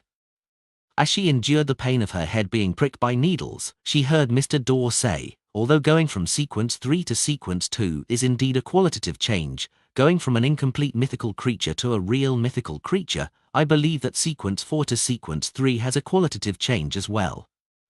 It can even be said that sequence 3 is the best level in a Beyond a pathway. At this level, there is no need to rely on external forces to resist the madness and the inclination towards losing control. There is no need to endure the torment every second and minute. They will also possess Beyonder powers that completely exceed that of an ordinary person. They will be more godlike than they are human. Furthermore, they can obtain a small number of anchors and stabilize their mental state. If not for the fact that most sequence 3 Beyonders don't have long enough lives, with it being difficult for them to live to more than 500 years old. I believe there won't be many saints who have the motivation to advance to an angel. Yeah. Force nodded, indicating that she had already understood. At the same time, her forehead twitched slightly and she yawned secretly. She was already a little accustomed to the pain from her direct conversation with Mr. Dorr. Mr. Dorr continued, the apprentice pathway sequence 3 is Wanderer. This means that the spirit world can no longer trap you. You can enter the cosmos, travel the astral world, head to different planets, and see true dead silence, true barrenness, true magnificence, and completely different civilizations. Only after experiencing it for yourself will you understand how insignificant the world you live in is. Mr. Dorr briefly explained his experiences as a showcase of the magnificence and beauty of the cosmos, displaying the stateliness and charm of different civilizations. This made Force fall into a trance. If not for the sharp throbbing pain in her head still reminding her, she would have even forgotten that the speaker was a dangerous king of angels. As long as you help me escape, I'll give you the potion formula and beyond a characteristic of a wanderer and help you complete the ritual. Of course, this can be paid in advance. At the end of the full moon ravings, Mr. Dorr gave another promise. It really makes me look forward to it, Force marveled sincerely. When Mr. Dorr's voice gradually weakened and disappeared, Force suddenly pulled out the pillow at her waist and lay down. In less than 3 minutes, she fell asleep in peace. To her, the vast cosmos was indeed filled with charm. However, it also contained the danger of being corrupted just from knowing about it. She had no motivation to explore it. I'll consider it after touring all the places in the northern and southern continent and the 5 seas. In her sleep, Force muttered almost silently to herself. At that moment, the blood-red moon outside the window had already faded. It returned to a light crimson color and wasn't full. Latest novels on novelby/n.com. A huge blood-colored moon hung on the edge of the cliff, illuminating the swamp below. The swamp was dark red and constantly bubbling, as though lava was boiling at the bottom of it. At a glance, there was no end to the swamp, like a vast ocean. Pa! A stone fell from the edge of the cliff and into the swamp. In the next second, a bubble appeared and silently burst, producing a blood-stained infant. The baby staggered, swam towards the cliff, and attempted to climb up. Pa! The stone beneath Emlyn White's feet shattered as he fell off the cliff and into the swamp. This sanguine earl suddenly jolted awake from his dream. He looked around in horror and confusion. After confirming that this was his room, where there were many extremely familiar dolls of different sizes, Emlyn slowly exhaled and said to himself with a rather solemn expression, that dream wasn't simple. As a shaman king, he had a good understanding of a dreamscape. Could this be the so-called divine revelation? But I didn't receive any revelations. Emlyn thought for a few seconds but couldn't come up with an answer. Then, he decided to ignore the problem and prepare to ask Father Utravsky when he had the time. The incomplete moon that had its blood-red colors faded illuminated the garden of the Cathedral of Waves. Alger reached out his hand to grab the note delivered by the gale and read it. Verdu is looking for a pirate ship or a smuggling ship to Banzi. Banzi harbor had yet been rebuilt, and there were no liners from all over the world that headed there. Verdu, who treasured his limited teleportation opportunities, could only rely on extremely normal methods. Head to Banzi? Alger immediately frowned. He knew what Banzi meant, but he didn't understand why Verdu wanted to go to Banzi. There should be nothing there. No, even if the church has leveled Banzi, there's still something abnormal about it. Furthermore, the church didn't investigate what problems Banzi had hidden in the past. As a cardinal, Alger was qualified to read through some confidential documents, including the records of the actions that the Church of the Lord of Storms had done when dealing with Banzi. In addition, he had also learned more from Mr. Fool and the World German Sparrow. After some thought, Alger quickly came to a decision. He planned on getting his shadow guard to arrange a pirate ship for Verdu. In this aspect, Alger knew many key people to aid him. It didn't need him to show his face in person or use his name. Of course, smuggling ships in the Rorstad archipelago were often equivalent to pirate ships.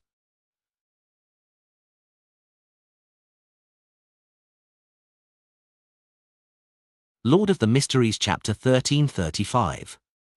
I'm sitting on the chair in a police station, looking at the mouths of 2 men in black and white checkered uniforms opposite me. It's like they're talking about something. The man on the left has a cold expression on his face, as if he has been through too many unfortunate events. The man on the right is a little inexperienced, and there's a hint of pity in his eyes. I don't feel any pain, nor did I regret delivering that final stab. At that moment, I even felt that I had been liberated. The warm blood that sprayed on my body was like salvation from a god. I only regret my fervent pursuit of money in my youth.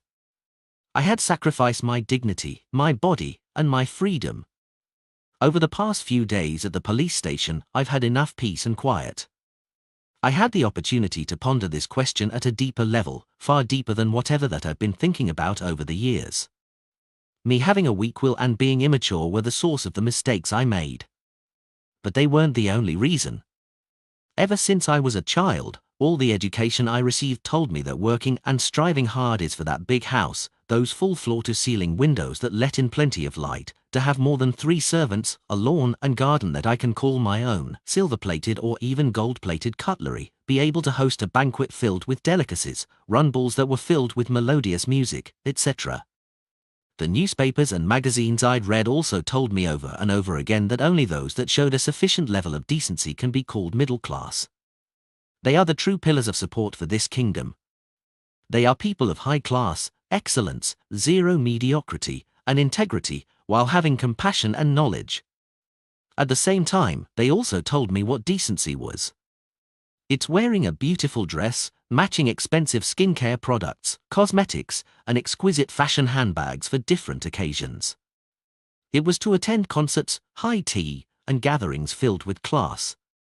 And all of this translated means gold pounds, and gold pounds. I have to admit that pursuing a better life is instinctual for everyone. However, when the influences on a girl tells her in every aspect that, when the mainstream views of society are all about appearance, exquisiteness, and elegance, it's very difficult to not have her thoughts become influenced. I don't know what this phenomenon is called. I only know that if all of this can't be changed, then a tragedy like mine will continue happening more and more often. When that happens, someone would definitely curse. Look at these gold-digging women, selling out their souls. Subconsciously, I turn around and see the beautiful and bustling world outside. I see the bright red blood flowing in this world. Miss Tracy, are you listening to us? A voice distracts my thoughts, coming from the slightly inexperienced policeman. I grin at him, not telling him I'm thinking about some philosophical questions. What a joke! A gold digger who sold her soul is actually thinking of such inane matters when she's being interrogated by the police. The policeman nods and says to me, "Miss Tracy, you'll be put on trial soon. We'll arrange a lawyer for you." I'm sorry, we didn't manage to retain the witness. Just having his testimony isn't in your favor. It's okay, I say quietly to him. I will try my best to defend myself and repent for the crimes I have committed. I only hope that I can restart life anew. I think for a moment and curl the corners of my lips. I say to the 2 officers, "Can you borrow a few books from the library for me while I wait to go on trial?" Yes, phenomena of sociology and education. At that moment, I see the 2 police officers in a daze, and a hint of, yes, surprise. I sit at the far end of the model table and hear Miss Judgment describe the Utopia incident. After she finishes, I look around and hoarsely say, "This is a ritual." Unsurprisingly, I see Miss Judgment's gaze freeze. I can sense Mr. Hanged Man and Miss Justice looking over with a hint of speculation in their eyes. At this moment, I can almost guess what they're thinking. They definitely suspect that this is the World German Sparrow Sequence 1 ritual. And they are already long aware from the talks in the tarot gatherings that the existence of a Sequence 0 true God makes it impossible for a Sequence 1 to exist. Regarding this matter, I have already prepared an explanation. It is to let them think about the ancient sun god and his 8 kings of angels. Unfortunately, no one raises any questions. They may have already made the connection to the kings of angels, or perhaps they believe that the ritual involving Utopia is mainly to help Mr. Fool awaken further. I look at the lady who is lost in thought, and I ask after some deliberation, "Miss Tracy, where do your parents live?" "They've already passed away," the beautiful lady whose soul no longer belongs here replies with an ethereal voice. I lower my head and record it. "Do you have any other relatives?" The lady turns to look out the window and answers casually, "No." I exchange looks with my colleague and raise my voice. Follow the latest novels on no/velbin.com. Miss Tracy, are you listening to us? The lady opposite me retracts her distant gaze and smiles at me. I don't know what she's thinking about. She's so quiet, like a flower blooming alone in the night. This analogy comes from an anthology of poems. My brother told me that reading poems makes me more charming. Of course, up till now, the poems have only brought mostly mockery. All of the police officers believe that it's worthless. When I tell the lady opposite me about the trial, I see a faint smile on her face as she pleads us to borrow a few books from the library, ones that I believe are difficult just from the title. The smile and the names of the book combine together into an indescribable beauty. After sending Miss Tracy back to the temporary detention room, I pack up the materials for the case and prepare to pay a visit to the lawyer. It's something that had been predetermined long ago. I lean back in my chair and listen to the Moon Emlyn describe his dream. After Father Utravsky's appraisal, this dream has been confirmed to have not originated from the Earth Mother. This inevitably makes people cast their looks of suspicion at the moon, towards a state prior to being corrupted by the Mother Goddess of Depravity. I'm nearly amused by my own thoughts. As an experienced seer, a master at deciphering dreams, I'm not held back by modesty. I frankly reveal what I know. The three possibilities are that this dreamscape is trying to bait you into exploring and pursuing something. To a certain extent, it can interfere with your fate. Secondly, this dreamscape hopes that you can interpret it deeply and understand it. Then, through this, corrupt you in an indiscernible manner. Thirdly, you are too worried about the matter of becoming a beauty goddess, so you dreamed of that remarkably terrifying scene. The third possibility doesn't need elaborating on. The action needed for the first two possibilities are the same: don't think about it, don't investigate. There's no need to leave Backland. With that said, I see Emlyn nod without any hesitation. I know it's his way of handling things. A murder case? I browse the information on the case in my hand, and I use the changes in the tone of my voice to express my doubts. You should hire a senior lawyer. I'm just a solicitor, and strictly speaking, I don't have the right to represent anyone in court. Of course, this is only in the strictest of cases, but in reality, that never happens. As long as the case isn't too serious and doesn't involve the criminal courts, a solicitor can provide assistance to the court. The policeman in a black and white checkered uniform opposite me says with a smile, "Utopia is only a small city. We don't have senior lawyers, we'll have to hire them from elsewhere. Besides, this case is a case of self-defense. The sentence period will be very short, and the monetary aspect of this case doesn't even exceed £400. The trial can be done at the magistrate courts. When self-defense is deemed invalid, it'll be handed over to the criminal courts." He knows plenty. Is he planning on switching professions to become a lawyer? However, in normal circumstances, he still has to hand a homicide case that has unjustifiable self-defense to the criminal courts. Hey, this is the benefit of a small city. There are many things that aren't that strict. I think for a moment and reply tersely, I'll try defending the client by claiming innocence. Also, please arrange for me to meet Miss Tracy as soon as possible. After flipping through the information from before, I'm already quite confident in this case. The biggest problem now is whether Miss Tracy's image can lead to the sympathy of others. Yes, although my solicitor license was forged from elsewhere, this cannot deny my professionalism. It just so happened that I made mistakes on that examination. Banzi? Verdu wants to go to Banzi? I sit at the bottom end of the long, mottled table and look at the hanged man who has reported to Mr. Fool. I have some doubts about the development of the matter. Verdu, who's engrossed in mysticism and is trying to save Mr. Dorr, does have certain reasons to search Banzi Harbour. Furthermore, he has stayed in Byam for almost half a year, so it's very normal for him to come into contact with information about Banzi. The main problem is that the hanged man's previous surveillance didn't provide any corresponding signs, making Verdu's actions seem a little out of place. The importance placed on this matter has to be raised. I nod inwardly and hear Mr. Fool instruct, "Continue monitoring." I play the 7-string guitar by the fountain in the municipal square. I use my knife and fork to slice the steak. In the cathedral, I describe the teachings of the goddess to the believers. I reach out my right hand and leave the carriage with the help of a gentleman. I get the new dress I had been eyeing for so long, and I can't wait to change into it. I stride forward with my forelegs as I'm being chased by a child. I laugh loudly as I totter about and play with a dog. Suddenly, we tremble. We look up into the sky and see illusory, thin lines drilling out from our bodies. They extend to an infinite height, extending beyond the greyish-white fog. They extend into an ancient palace and land in the hands of a tall figure shrouded in fog. During this period of time, Klein's state had always been very strange, as though he had completely transformed into thousands of lives. Every clone had their own will, thoughts, knowledge, and fate.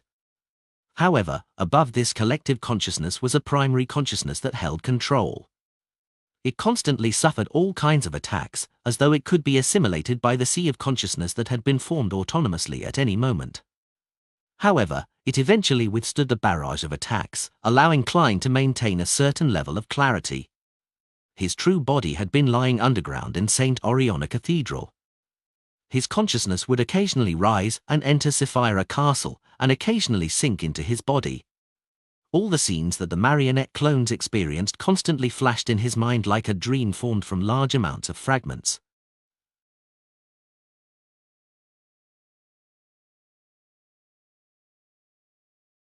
Lord of the Mysteries Chapter 1336. Backlund Steam Locomotive Station, Platform 3. Alfred chatted with his parents and sister for a while before rushing to leave the train during the gap in between. He came to the platform and said to his squire, "Give me an East Balan cigarette." If the past few years had any negative impact on him, other than his mental suffering and pain, he still retained a few bad habits. After smoking plenty of East Balan cigarettes that consisted of spices and herbs wrapped in roasted tobacco leaves, Alfred was no longer used to the paper cigarettes that remained popular in the northern continent. He believed that they were bland and tasteless, as though they were liquor diluted with water. As for cigars, he felt that it needed a good environment to slowly savor it. It didn't suit his present situation. Of course, his smoking addiction wasn't too serious.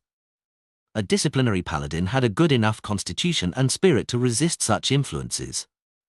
Alfred came to the platform to smoke because he felt that it was too stuffy in the train carriage. Besides, his mother often raised the issue of him not being married. After the squire took it out and lit the East Balan cigarette, Alfred brought the stick that was nearly charred black to his mouth and sucked it deeply. The strong smell entered his body, causing his spirit to jolt. At that moment, he saw a blonde-haired man who looked like a classic sculpture walking over with his valet. Alfred hesitated and smiled. He raised his right hand and said, "Hebert, I thought you wouldn't be returning to East Chester." It was Earl Hall's eldest son, Alfred's brother, Lord Hebert Hall. Hebert drew a perfect smile and said, "I'm just a cabinet secretary, not the cabinet chief secretary. I won't be so busy that I don't even have the weekend off." In fact, he had no plans on being a cabinet chief secretary, either.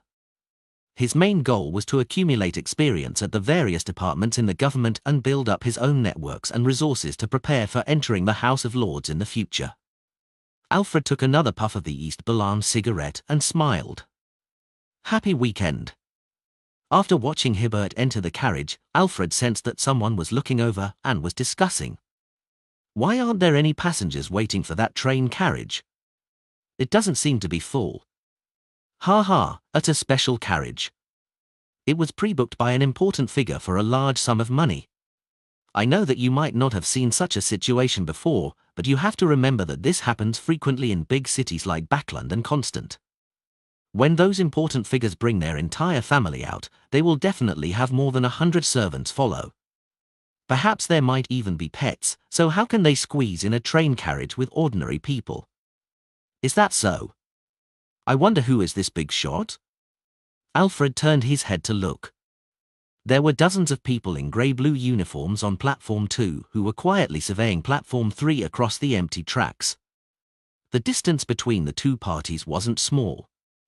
If Alfred's hearing wasn't outstanding, he wouldn't be able to figure out what they were discussing. They are? Alfred turned to ask his adjutant. he could only recognize that the uniform they were wearing belonged to a railway company. The adjutant turned around immediately and asked the staff at the platform. Soon, he jogged back and whispered to Alfred, "General, they're train dispatchers from all over the kingdom. They're undergoing short-term training in Backland." Alfred nodded slightly and glanced at the platform too again. The oldest of the train dispatchers had white hair and the youngest looked to be in their early 20s. Most of them were middle-aged men in their 30s or 40s with grey sideburns. In the Sonia C, City of Generosity, Bayam, Verdu carried his luggage, which didn't contain many valuables, and boarded the boat at night. He left the harbour and boarded a pirate ship. As a Sequence 7 at the apprentice pathway, he wasn't very good at combat. And even though Verdu had a mystical item with him, he was rather afraid of its negative effects.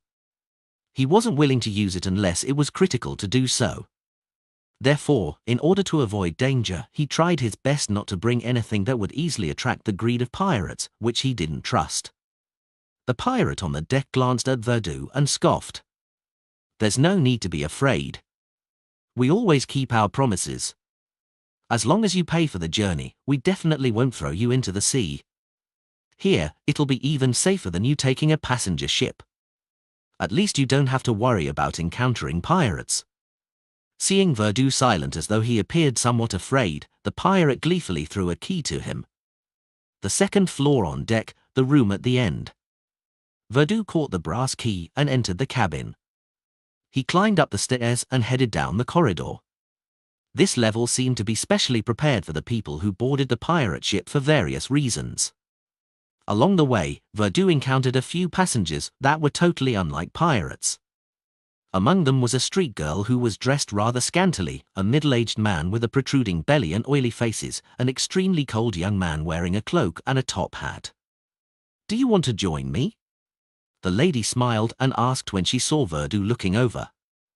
She fluttered her eyes at him as she asked. It wasn't clear if she was planning to do some business on the trip or if she was doing business while happening to make a trip. Verdu ignored her and withdrew his gaze before walking to his room.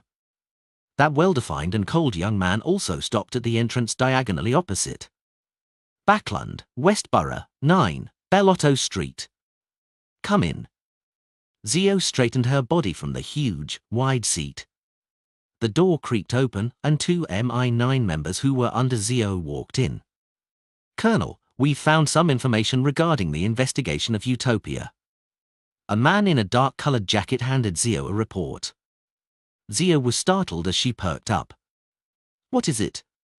The man in a dark-colored jacket simply said, "In the past few days, we took advantage of the free time we had from completing our previous mission to visit all the passengers in Backland from that particular steam locomotive through our informants."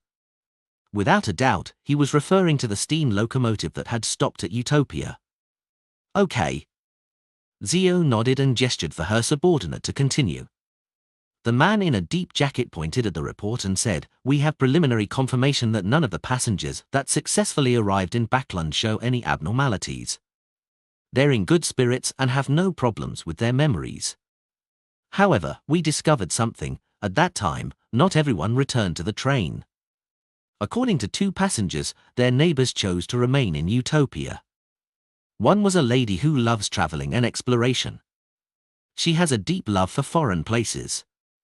After witnessing the outstanding red wine, desserts, and unique fizzling iced tea in Utopia, she decided to give up on her original plans and stayed in this small unique city for a while longer to discover even more wonderful things. The two passengers learned about this when they were chatting with her. Not only did they share neighboring seats, but they also chose to stay in the same hotel. They met in the morning. That hotel happened to be the same one our intelligence agent stayed in. It's called Iris's. Zio slowly nodded and said, "Have you investigated the lady's situation?" "What's her name?" "No, we can't be sure if she has left Utopia," answered the other MI9 member with a bushy goatee. Those two passengers only know that lady's name is Monica, but they don't know her last name or background. Zio tersely acknowledged.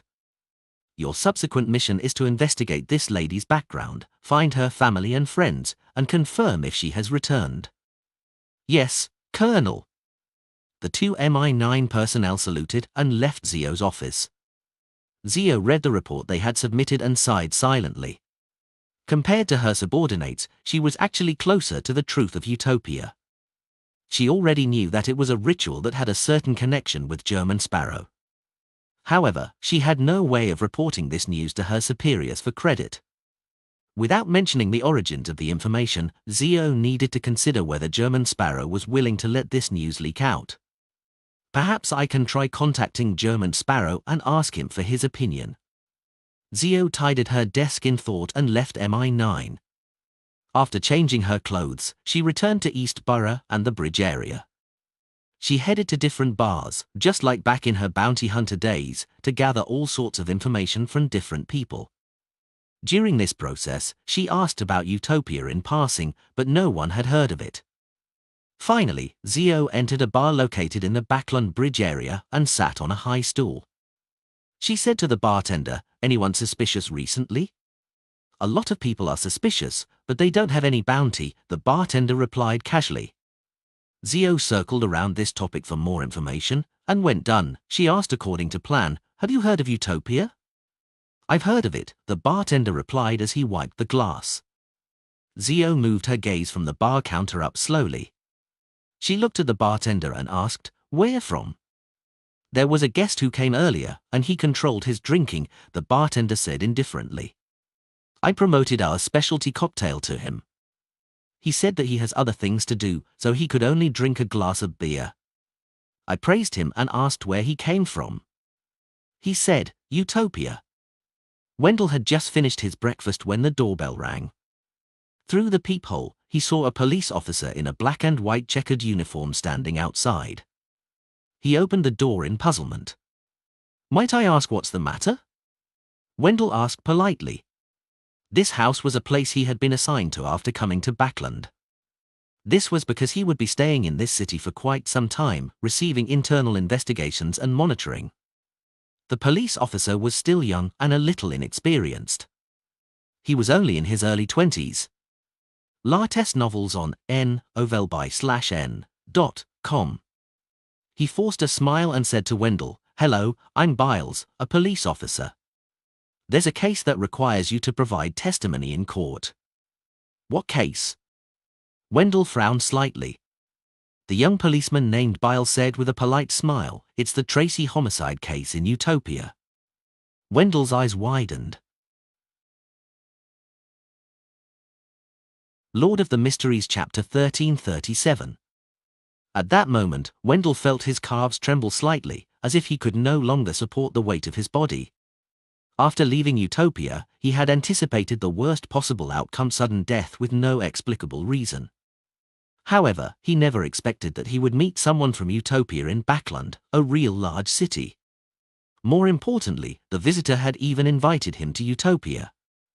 To Wendell, this was an extremely scary nightmare. Him not experiencing a mental breakdown could only be attributed to his good mental fortitude.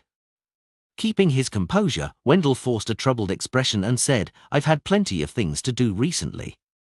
The police officer named Biles immediately said, "The trial will happen in 2 weeks. Here's the subpoena." As he spoke, he handed the document to Wendell. Frankly speaking, Wendell didn't want to accept it at all, but he had no choice but to accept it. Biles took a step back. "This concerns the future of a lady. I sincerely hope that you can testify in court." "It depends on the situation." Wendell didn't want to agree or refuse. Biles didn't say anything else as he bowed. "I'll wait for you in Utopia. I hope we meet again." With that said, he turned around and left the residence, entering the street. Throughout the entire process, Wendell seemed to have been frozen into an ice sculpture, standing there without blinking. Your favorite stories on n/o/uve/elbinin.com.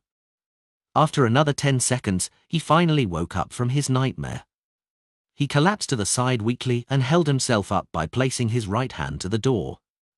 Just now, he had been so afraid that Biles would forcefully bring him back to the non-existent Utopia.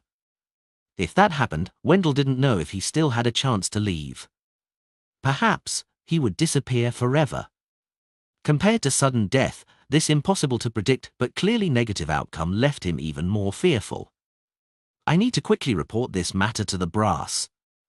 Capture that policeman from Utopia and find out the real situation of this bizarre town and a suitable way to resolve the problem completely. Wendell snapped back to his senses and tried his best to perk himself up. He prepared to inform the MI9 members who were secretly monitoring him. At this moment, he finally realized that there was a huge problem with his response.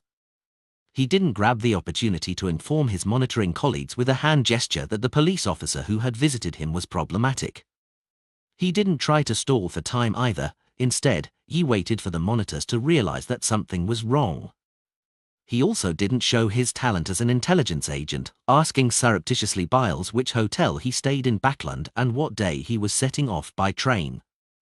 He was so terrified that he could only subconsciously use a response that wouldn't create an accident.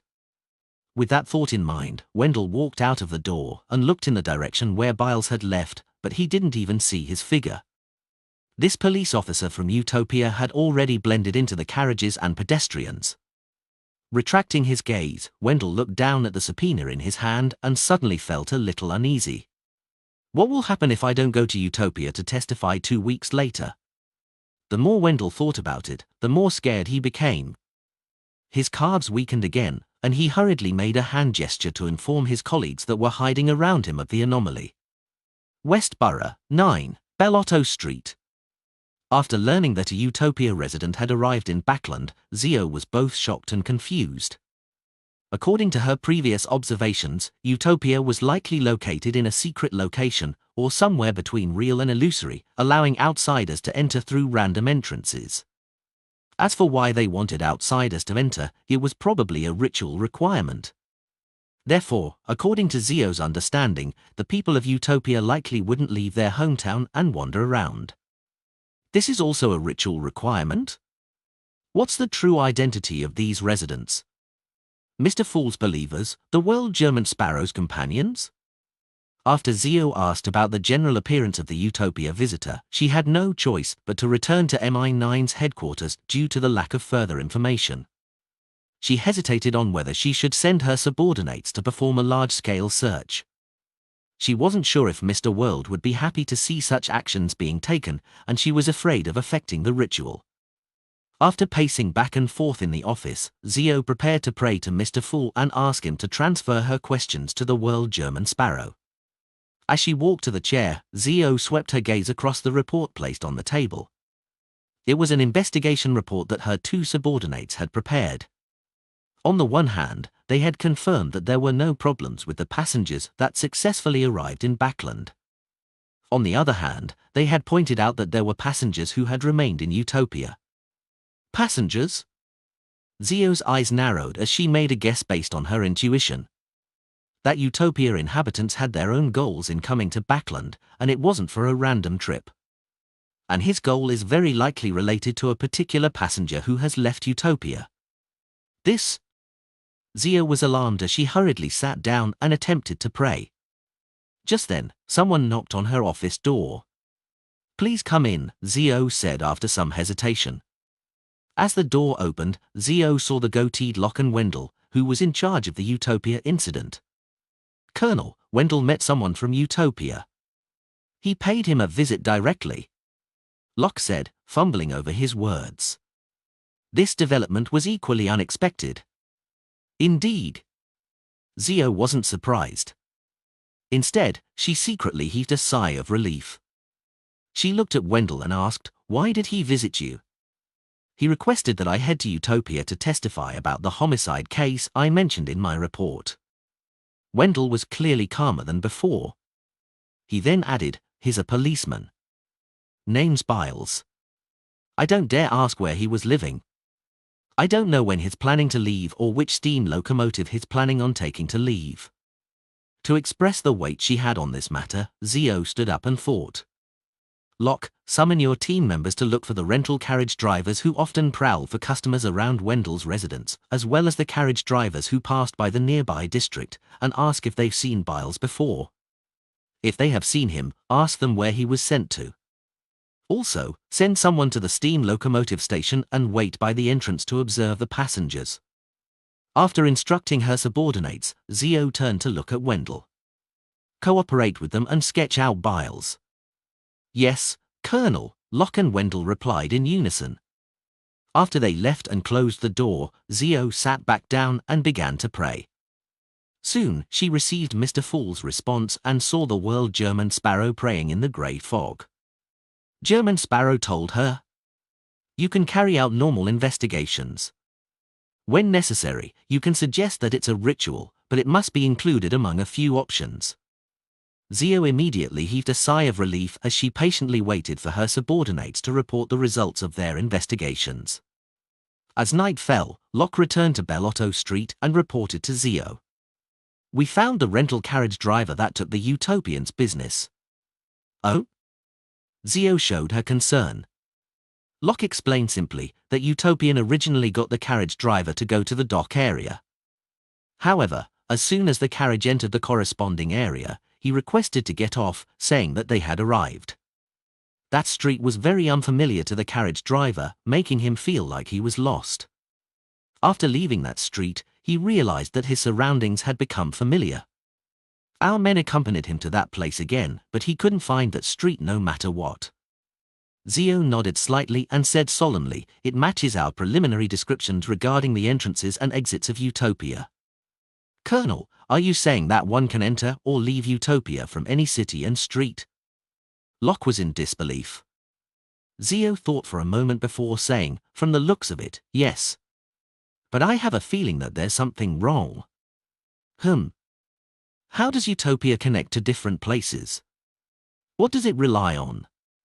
As her voice trailed off, Zio said to Locke, "Tell Wendell that he'll spend the following 2 weeks here until that subpoena expires." "Yes, Colonel." Locke turned around and left Zio's office.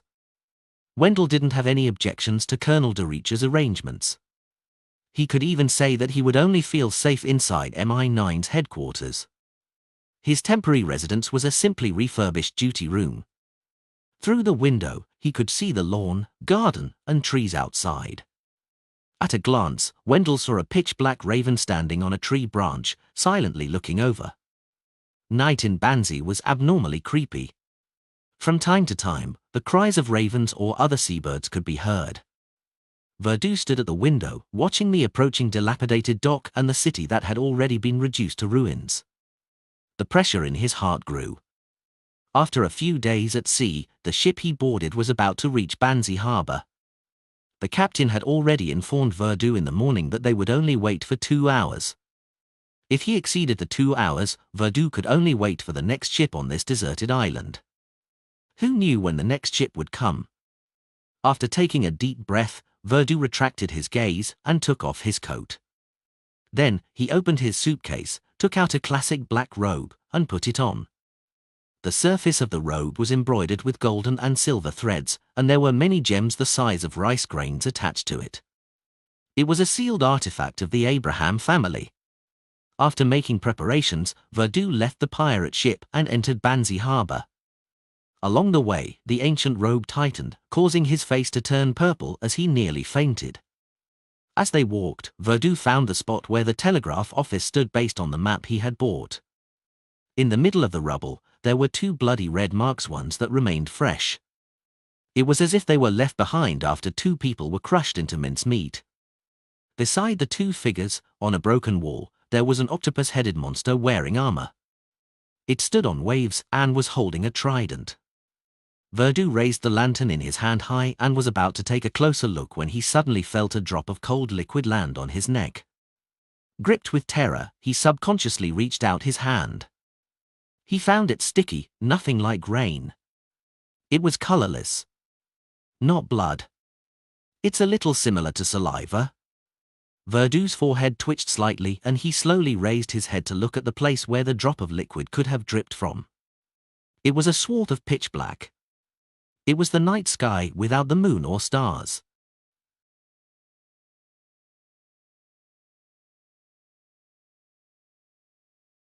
Lord of the Mysteries, Chapter 1338.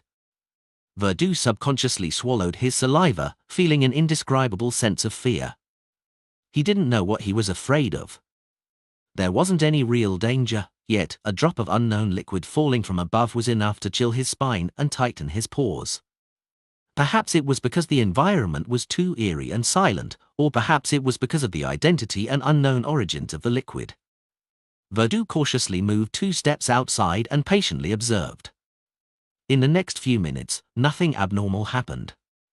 No more liquid fell from above.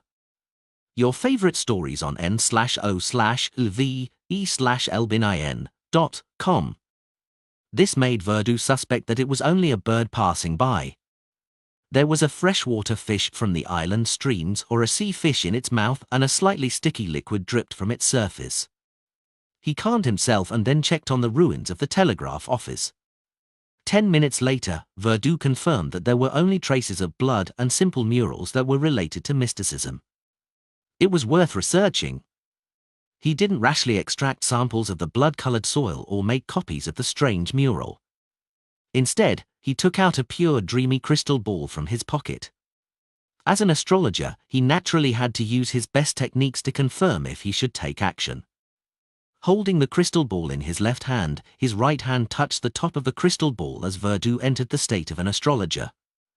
In the next second, the crystal ball shone brightly. Bang!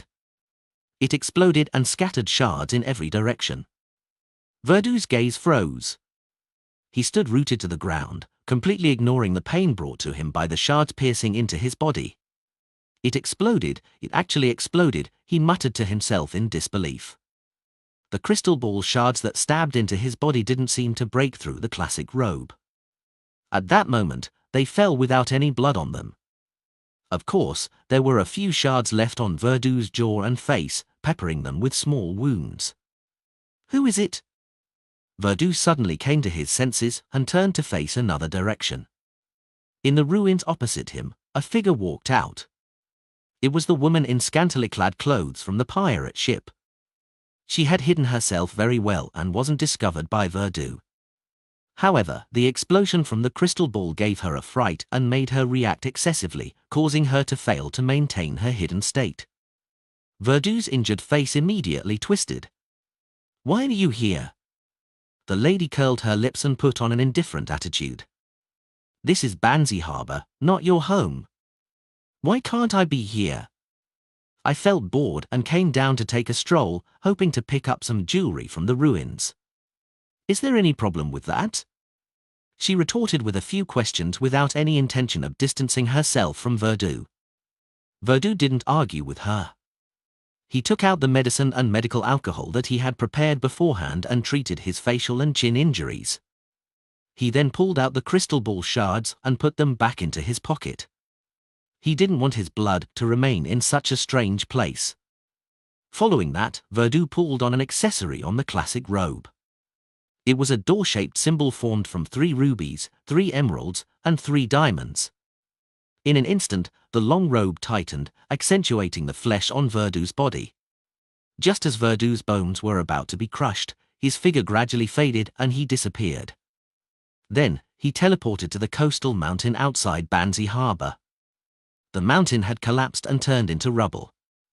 According to what Verdu knew, this was once the place where the Banzi residents used to worship the god of weather. It was also the main target of the Church of Storms. After the crystal ball exploded to warn him that the Banzi telegraph office was hiding an unknown danger, Verdu didn't dare to continue exploring the area or search for mysticism materials. He could only forcefully move to the next location. And this allowed him to escape the woman's tailing. As soon as Wilder's figure appeared, he bent down and took a deep breath. It was as if he had finally recovered from his suffocating state. At the same time, Verdu felt a sharp pain in his right rib, as if a bone had fractured. After taking several deep breaths, he endured the pain and walked a few steps forward with sweat on his forehead, arriving at the altar marked on the map. Without a doubt, the altar had been destroyed. There was only a glassified, slightly charred crater. There was gravel with different shapes scattered around it. The gravel had traces of being engulfed in fire and lightning to various degrees. After Verdu Abraham surveyed the area, he raised his right hand and waved his sleeve. With a whoosh, a small portion of the gravel was pushed away from the spot, revealing the ground beneath it. This was a trickmaster's wind trick. Verdu used it to replace the need for manual labor to fully ensure his safety. As the gravel flew, Verdu saw the charred ground.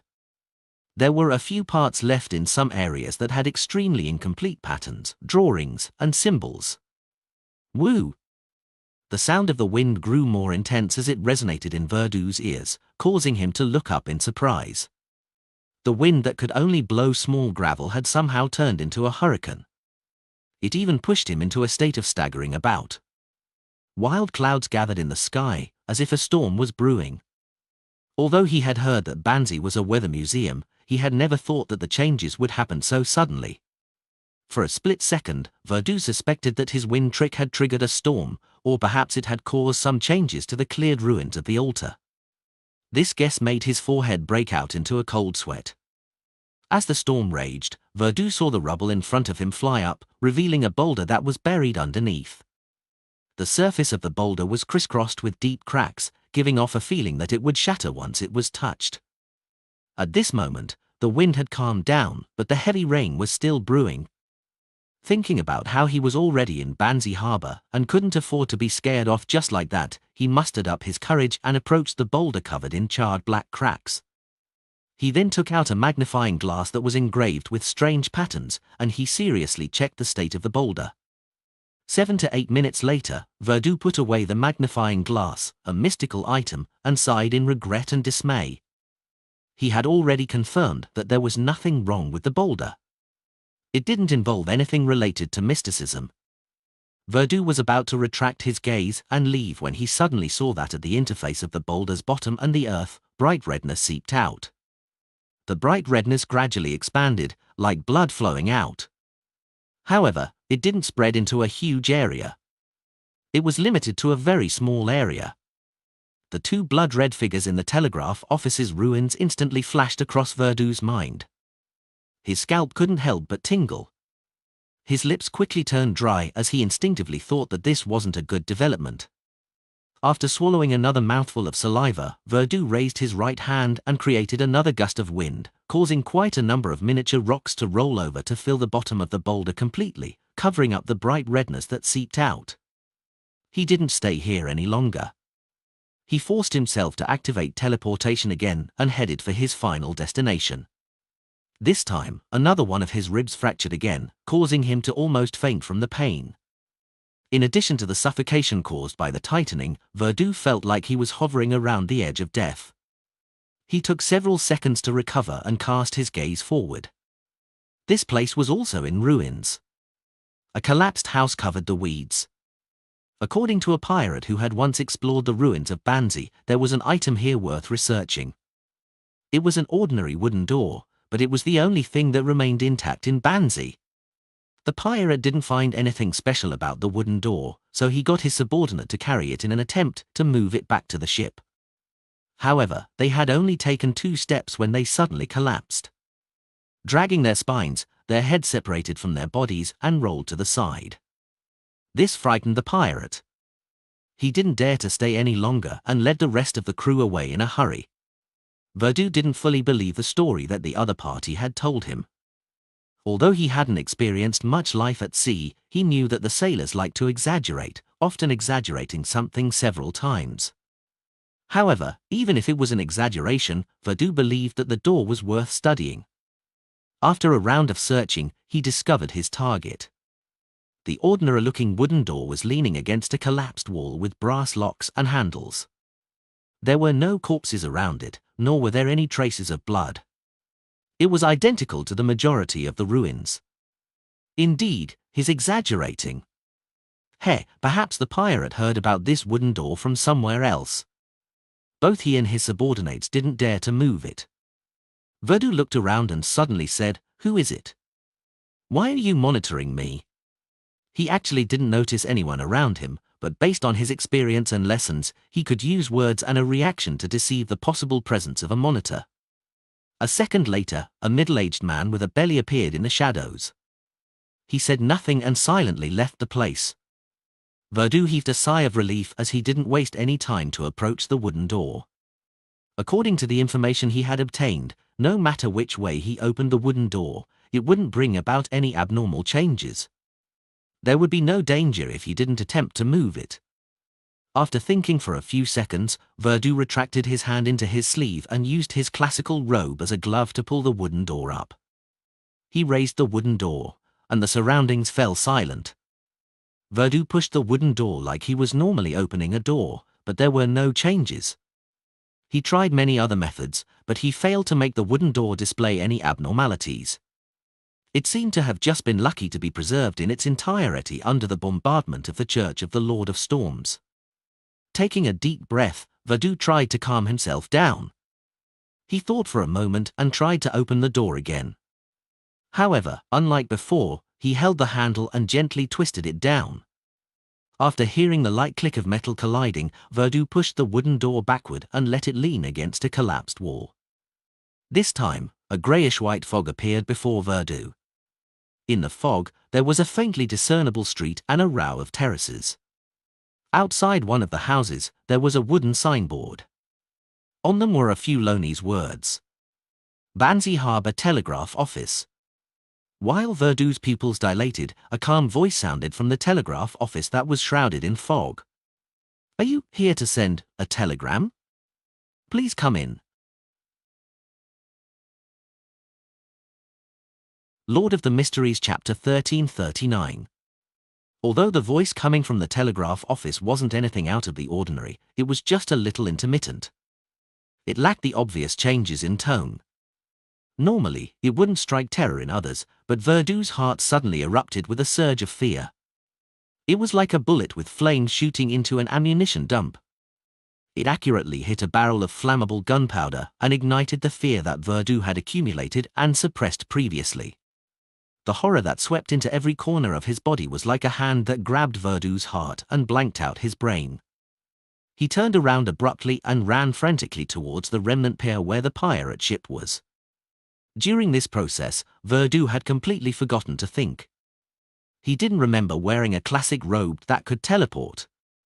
All he did was run through the ruins with his feet, occasionally tripping over random items and falling heavily to the ground. Sometimes his face would turn purple from his tightening clothes, and he had no choice but to stop to catch his breath. However, every time he composed himself a little, he would crawl up and continue running. He looked like he had lost his rationality and was acting purely on instinct. Without the force he provided, the wooden door couldn't maintain its balance. It slid down from the collapsed wall and fell to the floor covered with bricks. The greyish-white fog and the shadowy houses disappeared. After 5 minutes, Verdu ran back to the pier under the storm. His eyes were wide open, filled with panic and confusion. He didn't notice that there was a figure standing on the deck of the pirate ship, quietly looking down at him. This was the young man wearing a half-top hat and a long black trench coat. He had a cold expression. Verdu didn't even think about it and immediately used the gangway to return to the pirate ship. He rushed into the cabin and rushed to the second floor before rushing into his room. Bang! He slammed the door shut and curled up on the small, narrow bed. He wrapped himself tightly with the blanket and shivered. When another of his ribs fractured again, the excruciating pain struck him and he finally recovered from his horror. He realized that his limbs were sore and his body was hot. Every breath he took was like thunder. He struggled with all his might, and finally, he took off his classic robe and fell back into the bed. He felt dizzy and nauseous. The air just felt insufficient. Outside the cabin, the cold-looking man suddenly raised his hand. He took out a human-skinned glove and wore it on his left palm. Suddenly, the man vanished into thin air and appeared in a corner of the ruins. He appeared beside the ordinary wooden door. He bent down and raised the wooden door, allowing it to stand in front of the collapsed wall. Right on the heels of that, the man in the black trench coat mimicked Verdu's actions. He reached out for the handle and twisted it downwards. Then, he pushed the wooden door forward and let it lean against the wall. Almost at the same time, he saw a greyish-white fog. He saw the faintly discernible streets and houses in the fog. Amidst the houses, the clearest, most eye-catching one was the Banzi Harbour Telegraph Office. The rest were more or less blurry. At this moment, the calm voice in the telegraph office asked through the door, "Who are you?" "I'm German Sparrow," the young man in a half-top hat replied in the same staccato. The interior of Banzi Harbour Telegraph Office suddenly fell silent, as though someone was walking silently towards the door. Your favorite stories on n/o/uve/elbinin.com. At that moment, German Sparrow turned his head to the other side. In the deep end of the street, a figure walked over. He was wearing a straw hat and had a towel around his neck. He was bending over to pull something. As the figure approached, the outline of the object behind him gradually became clear. It was a black vehicle with 2 wheels. It had a roof that could block the scorching sun and rain. In the vehicle sat a lady wearing a waist-length dress with an embroidered fan.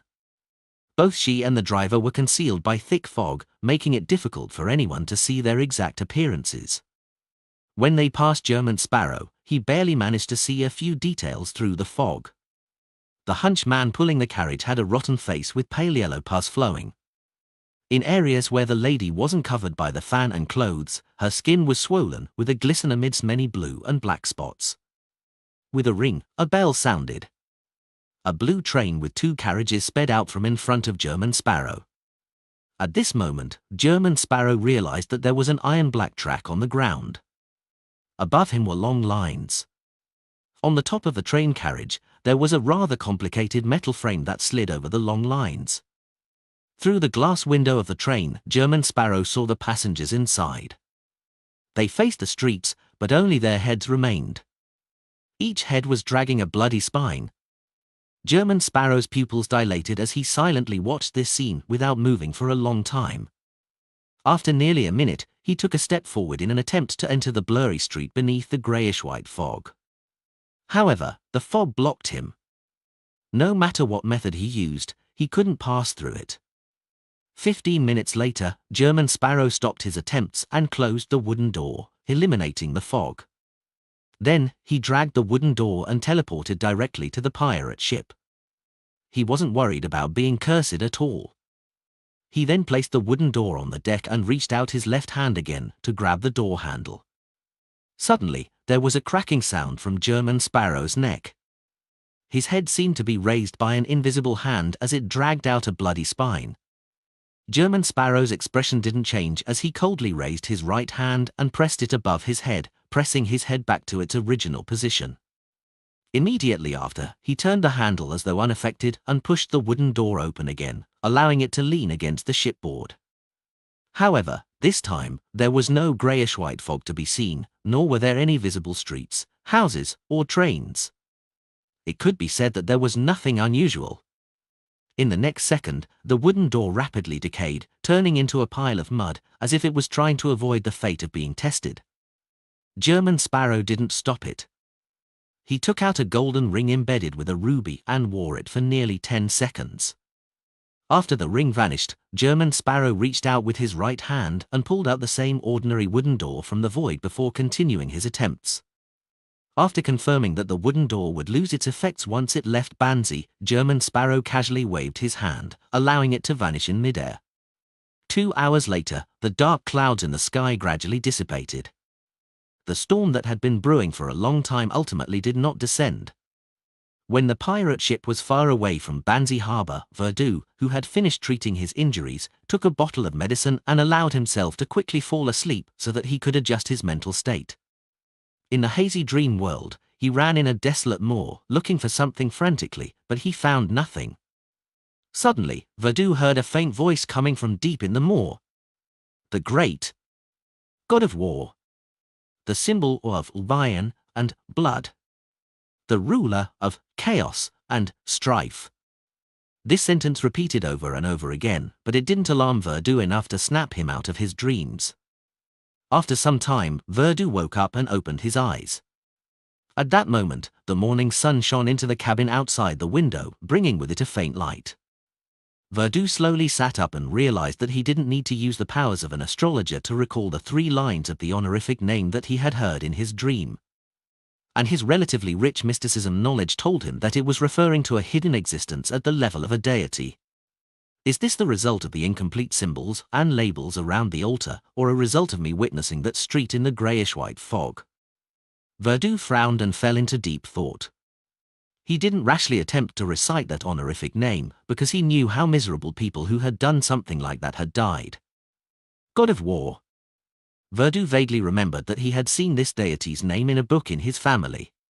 He decided to do some research before considering how to deal with it later. Banzi Harbor, on the collapsed coastal mountain.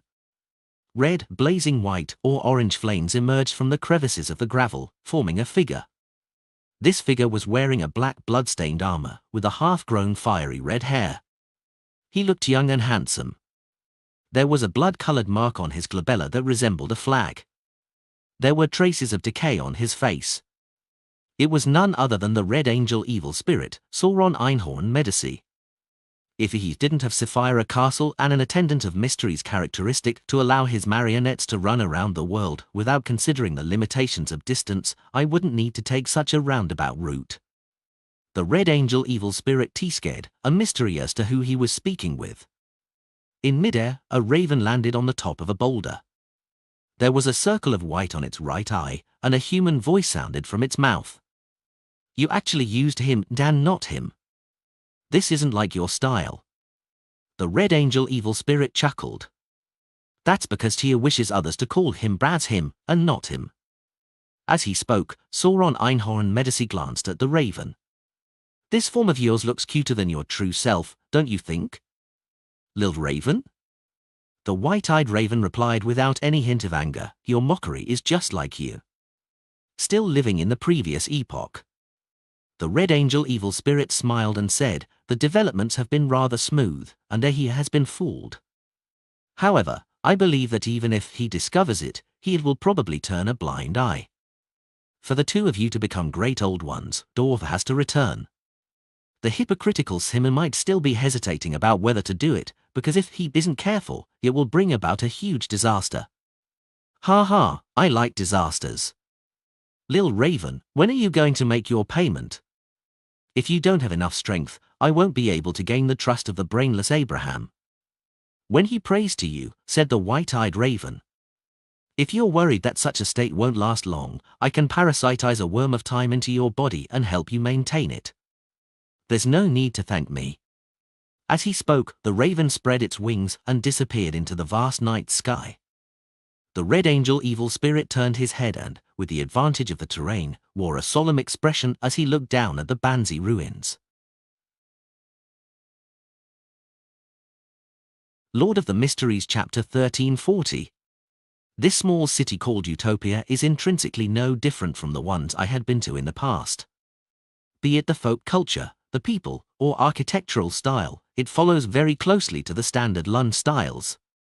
I've heard that the southern continent has many peculiar and unusual traditions. I hope that I can experience it myself one day. Of course, that's after East and West Berlin's peace is restored. Speaking of which, the most special thing about this place is that the weather is always changing and there's always a storm. As a result, most people have umbrellas and raincoats that are smeared with Donningsman tree sap. The hotel attendant told me that for a person of a certain income level, which also has a need to work outdoors, they would have to save quite a sum of money to purchase a raincoat. Otherwise, the sickness would only take more away. There are no meteorologists here. I have no idea why there are so many changes in the weather here. I can only guess that it has something to do with it lining the sea and being close to places with hurricanes. Yes, there's a deep water harbor a few kilometers away from Utopia. However, they're lacking in manpower and it isn't very well managed. It can only maintain its operations on a small scale. They don't have local newspapers either. After all, it's just a small city with a few thousand people. The paper boys mainly sell the Tussock Times, Desi Mirror, and Sea Wind News. The second reason I like this place is because many people in Utopia are optimistic and are very enthusiastic about life. When I wrote this down, a band happened to pass by outside the hotel. It's not a professional band, but a group formed purely from amateur enthusiasts. Among them, There are civil servants, law enforcement officers, solicitors, professional policemen, school teachers, candy factory workers, shop owners. Among them, those with the money are responsible for the larger musical instruments, such as cello, violins, and other difficult musical instruments.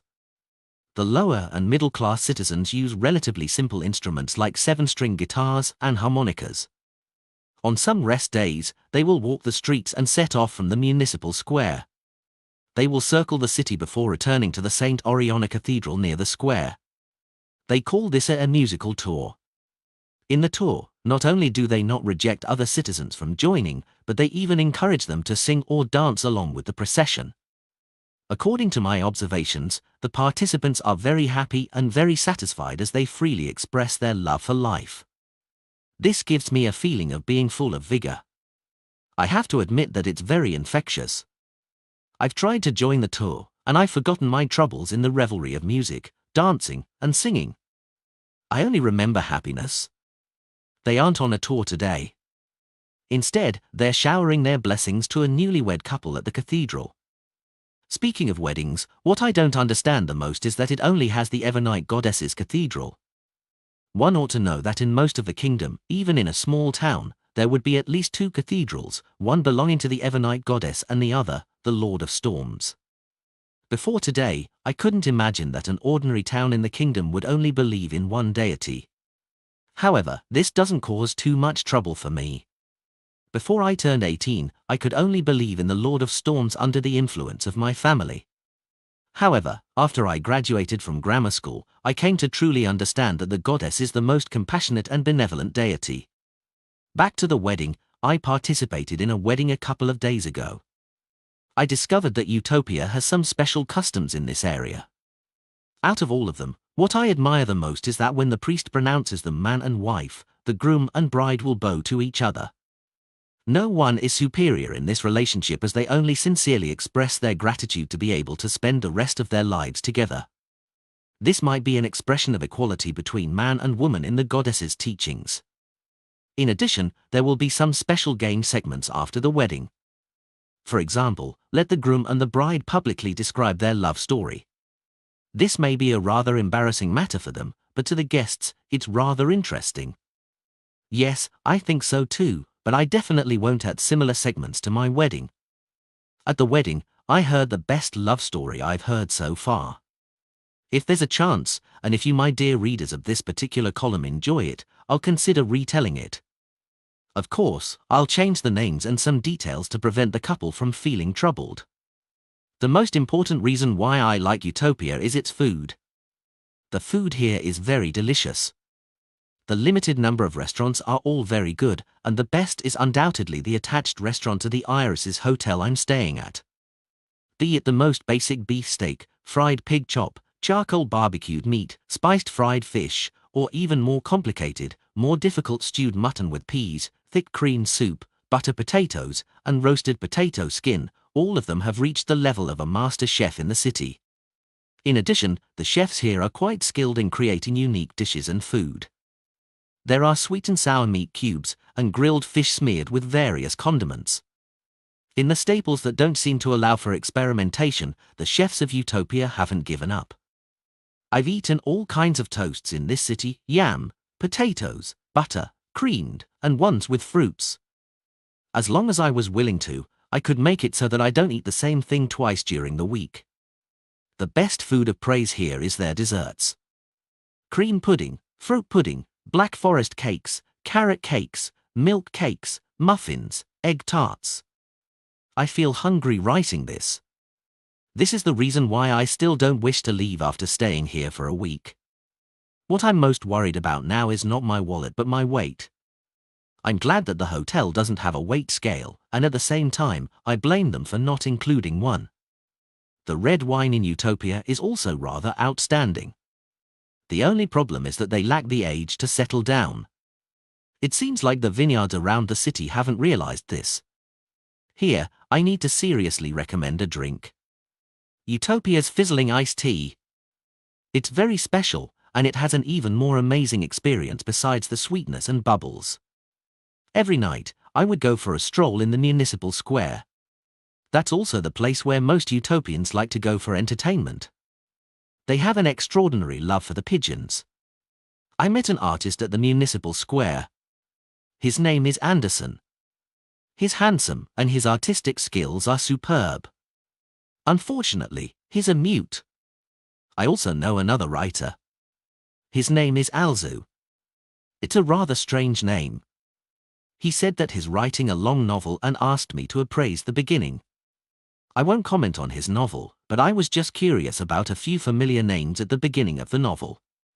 It included Anderson, Wendy. Oh yes, this is the boss of my favorite bakery. I raised this question, and Alzu told me very seriously that when a writer can't think of names for characters, it's very reasonable for them to use someone they know as reference. I agree. Since this column is too narrow to contain my thoughts, I'll end it here. Love. Charlotte. Monica put down her fountain pen and seriously read the manuscript twice. She changed certain words and any grammatical errors. Updated from no/v/e/pound in.co/m. She was a writer. She wasn't famous at first, so she could only rely on writing third-rate romance novels to maintain her life. After she changed her faith to the Evernite goddess, her father had almost cut off all ties with her. However, ever since Miss Force War, who had written Stormwind Mountain Villa, established a travel column, and had received quite a warm response after the war, Monica had also started to write about her travels in some Backland newspapers. This perfectly matched her hobby, and her hobby gave her a unique vitality to help her become a famous travel columnist. Charlotte was her pen name. After her writing dried completely, Monica specially wrote another copy and stuffed it into an envelope before affixing it with a stamp. After confirming that the address was correct, the black-haired lady with a Desi Bay style carried her handbag and left the hotel, heading to the Utopia post office. The post office was next to the telegraph office. Whenever Monica passed by the latter, she would always find it a waste. From her point of view, Utopia rarely needed to send telegrams. It was too extravagant to specially build a telegraph office. After sending the letter, Monica looked at the sky and walked towards the municipal square. When she arrived at the entrance of St. Oriona's Cathedral, she met Biles. He was a police officer. He had once questioned Monica at the Iris's hotel due to the homicide witness. Unfortunately, Monica didn't know that man named Wendell. After greeting each other with a nod, Monica entered the cathedral and found a seat. She listened quietly to the sermon of the priest named Townsend. This was a priest she found to be most clergyman-like ever since she changed her faith to the Evernite goddess. His hair was half white, and he spoke slowly and mellowly. His voice was deep and low, always calming down people without them realizing it. Monica closed her eyes and listened attentively to the sermon. East Chester County, in a forest belonging to the Hall family. Alfred, Hibbert, and Audrey led their respective foxhounds with their servants around the forest and chased after their prey. This was the first time the three of them had hunted together since they became adults. In front of their sister, Alfred and Hibbert had a great team, at least on the surface. And to Alfred, the biggest problem was how to control himself and not show that he was too extraordinary. Otherwise, if a disciplinary paladin were to join the hunt, no one else would have the chance. He knew that his sister was a Beyonder, but he also knew that a Sequence 7 Beyonder of the Spectator pathway didn't have any actual combat ability. As they chased their prey, they rushed out of the forest and saw a wheat field. "Where are we?" Audrey, dressed in hunting gear, asked casually. This was her first time hunting in this forest, and she didn't know where it led to. Hibbert wasn't too familiar with the area as well. He turned his head and said to his attendant, "Ask someone." As they waited, the three siblings laughed as they discussed their trophies. As for the golden retriever, Susie, she glanced at the foxhounds that wanted to get close to her and made them distance themselves. After a while, Hibbert's attendant returned and reported, "Sir, there's a village called Heartlark nearby." Heartlark? That village with the dragon worship customs? I came here from somewhere else? Audrey was taken aback when she heard that.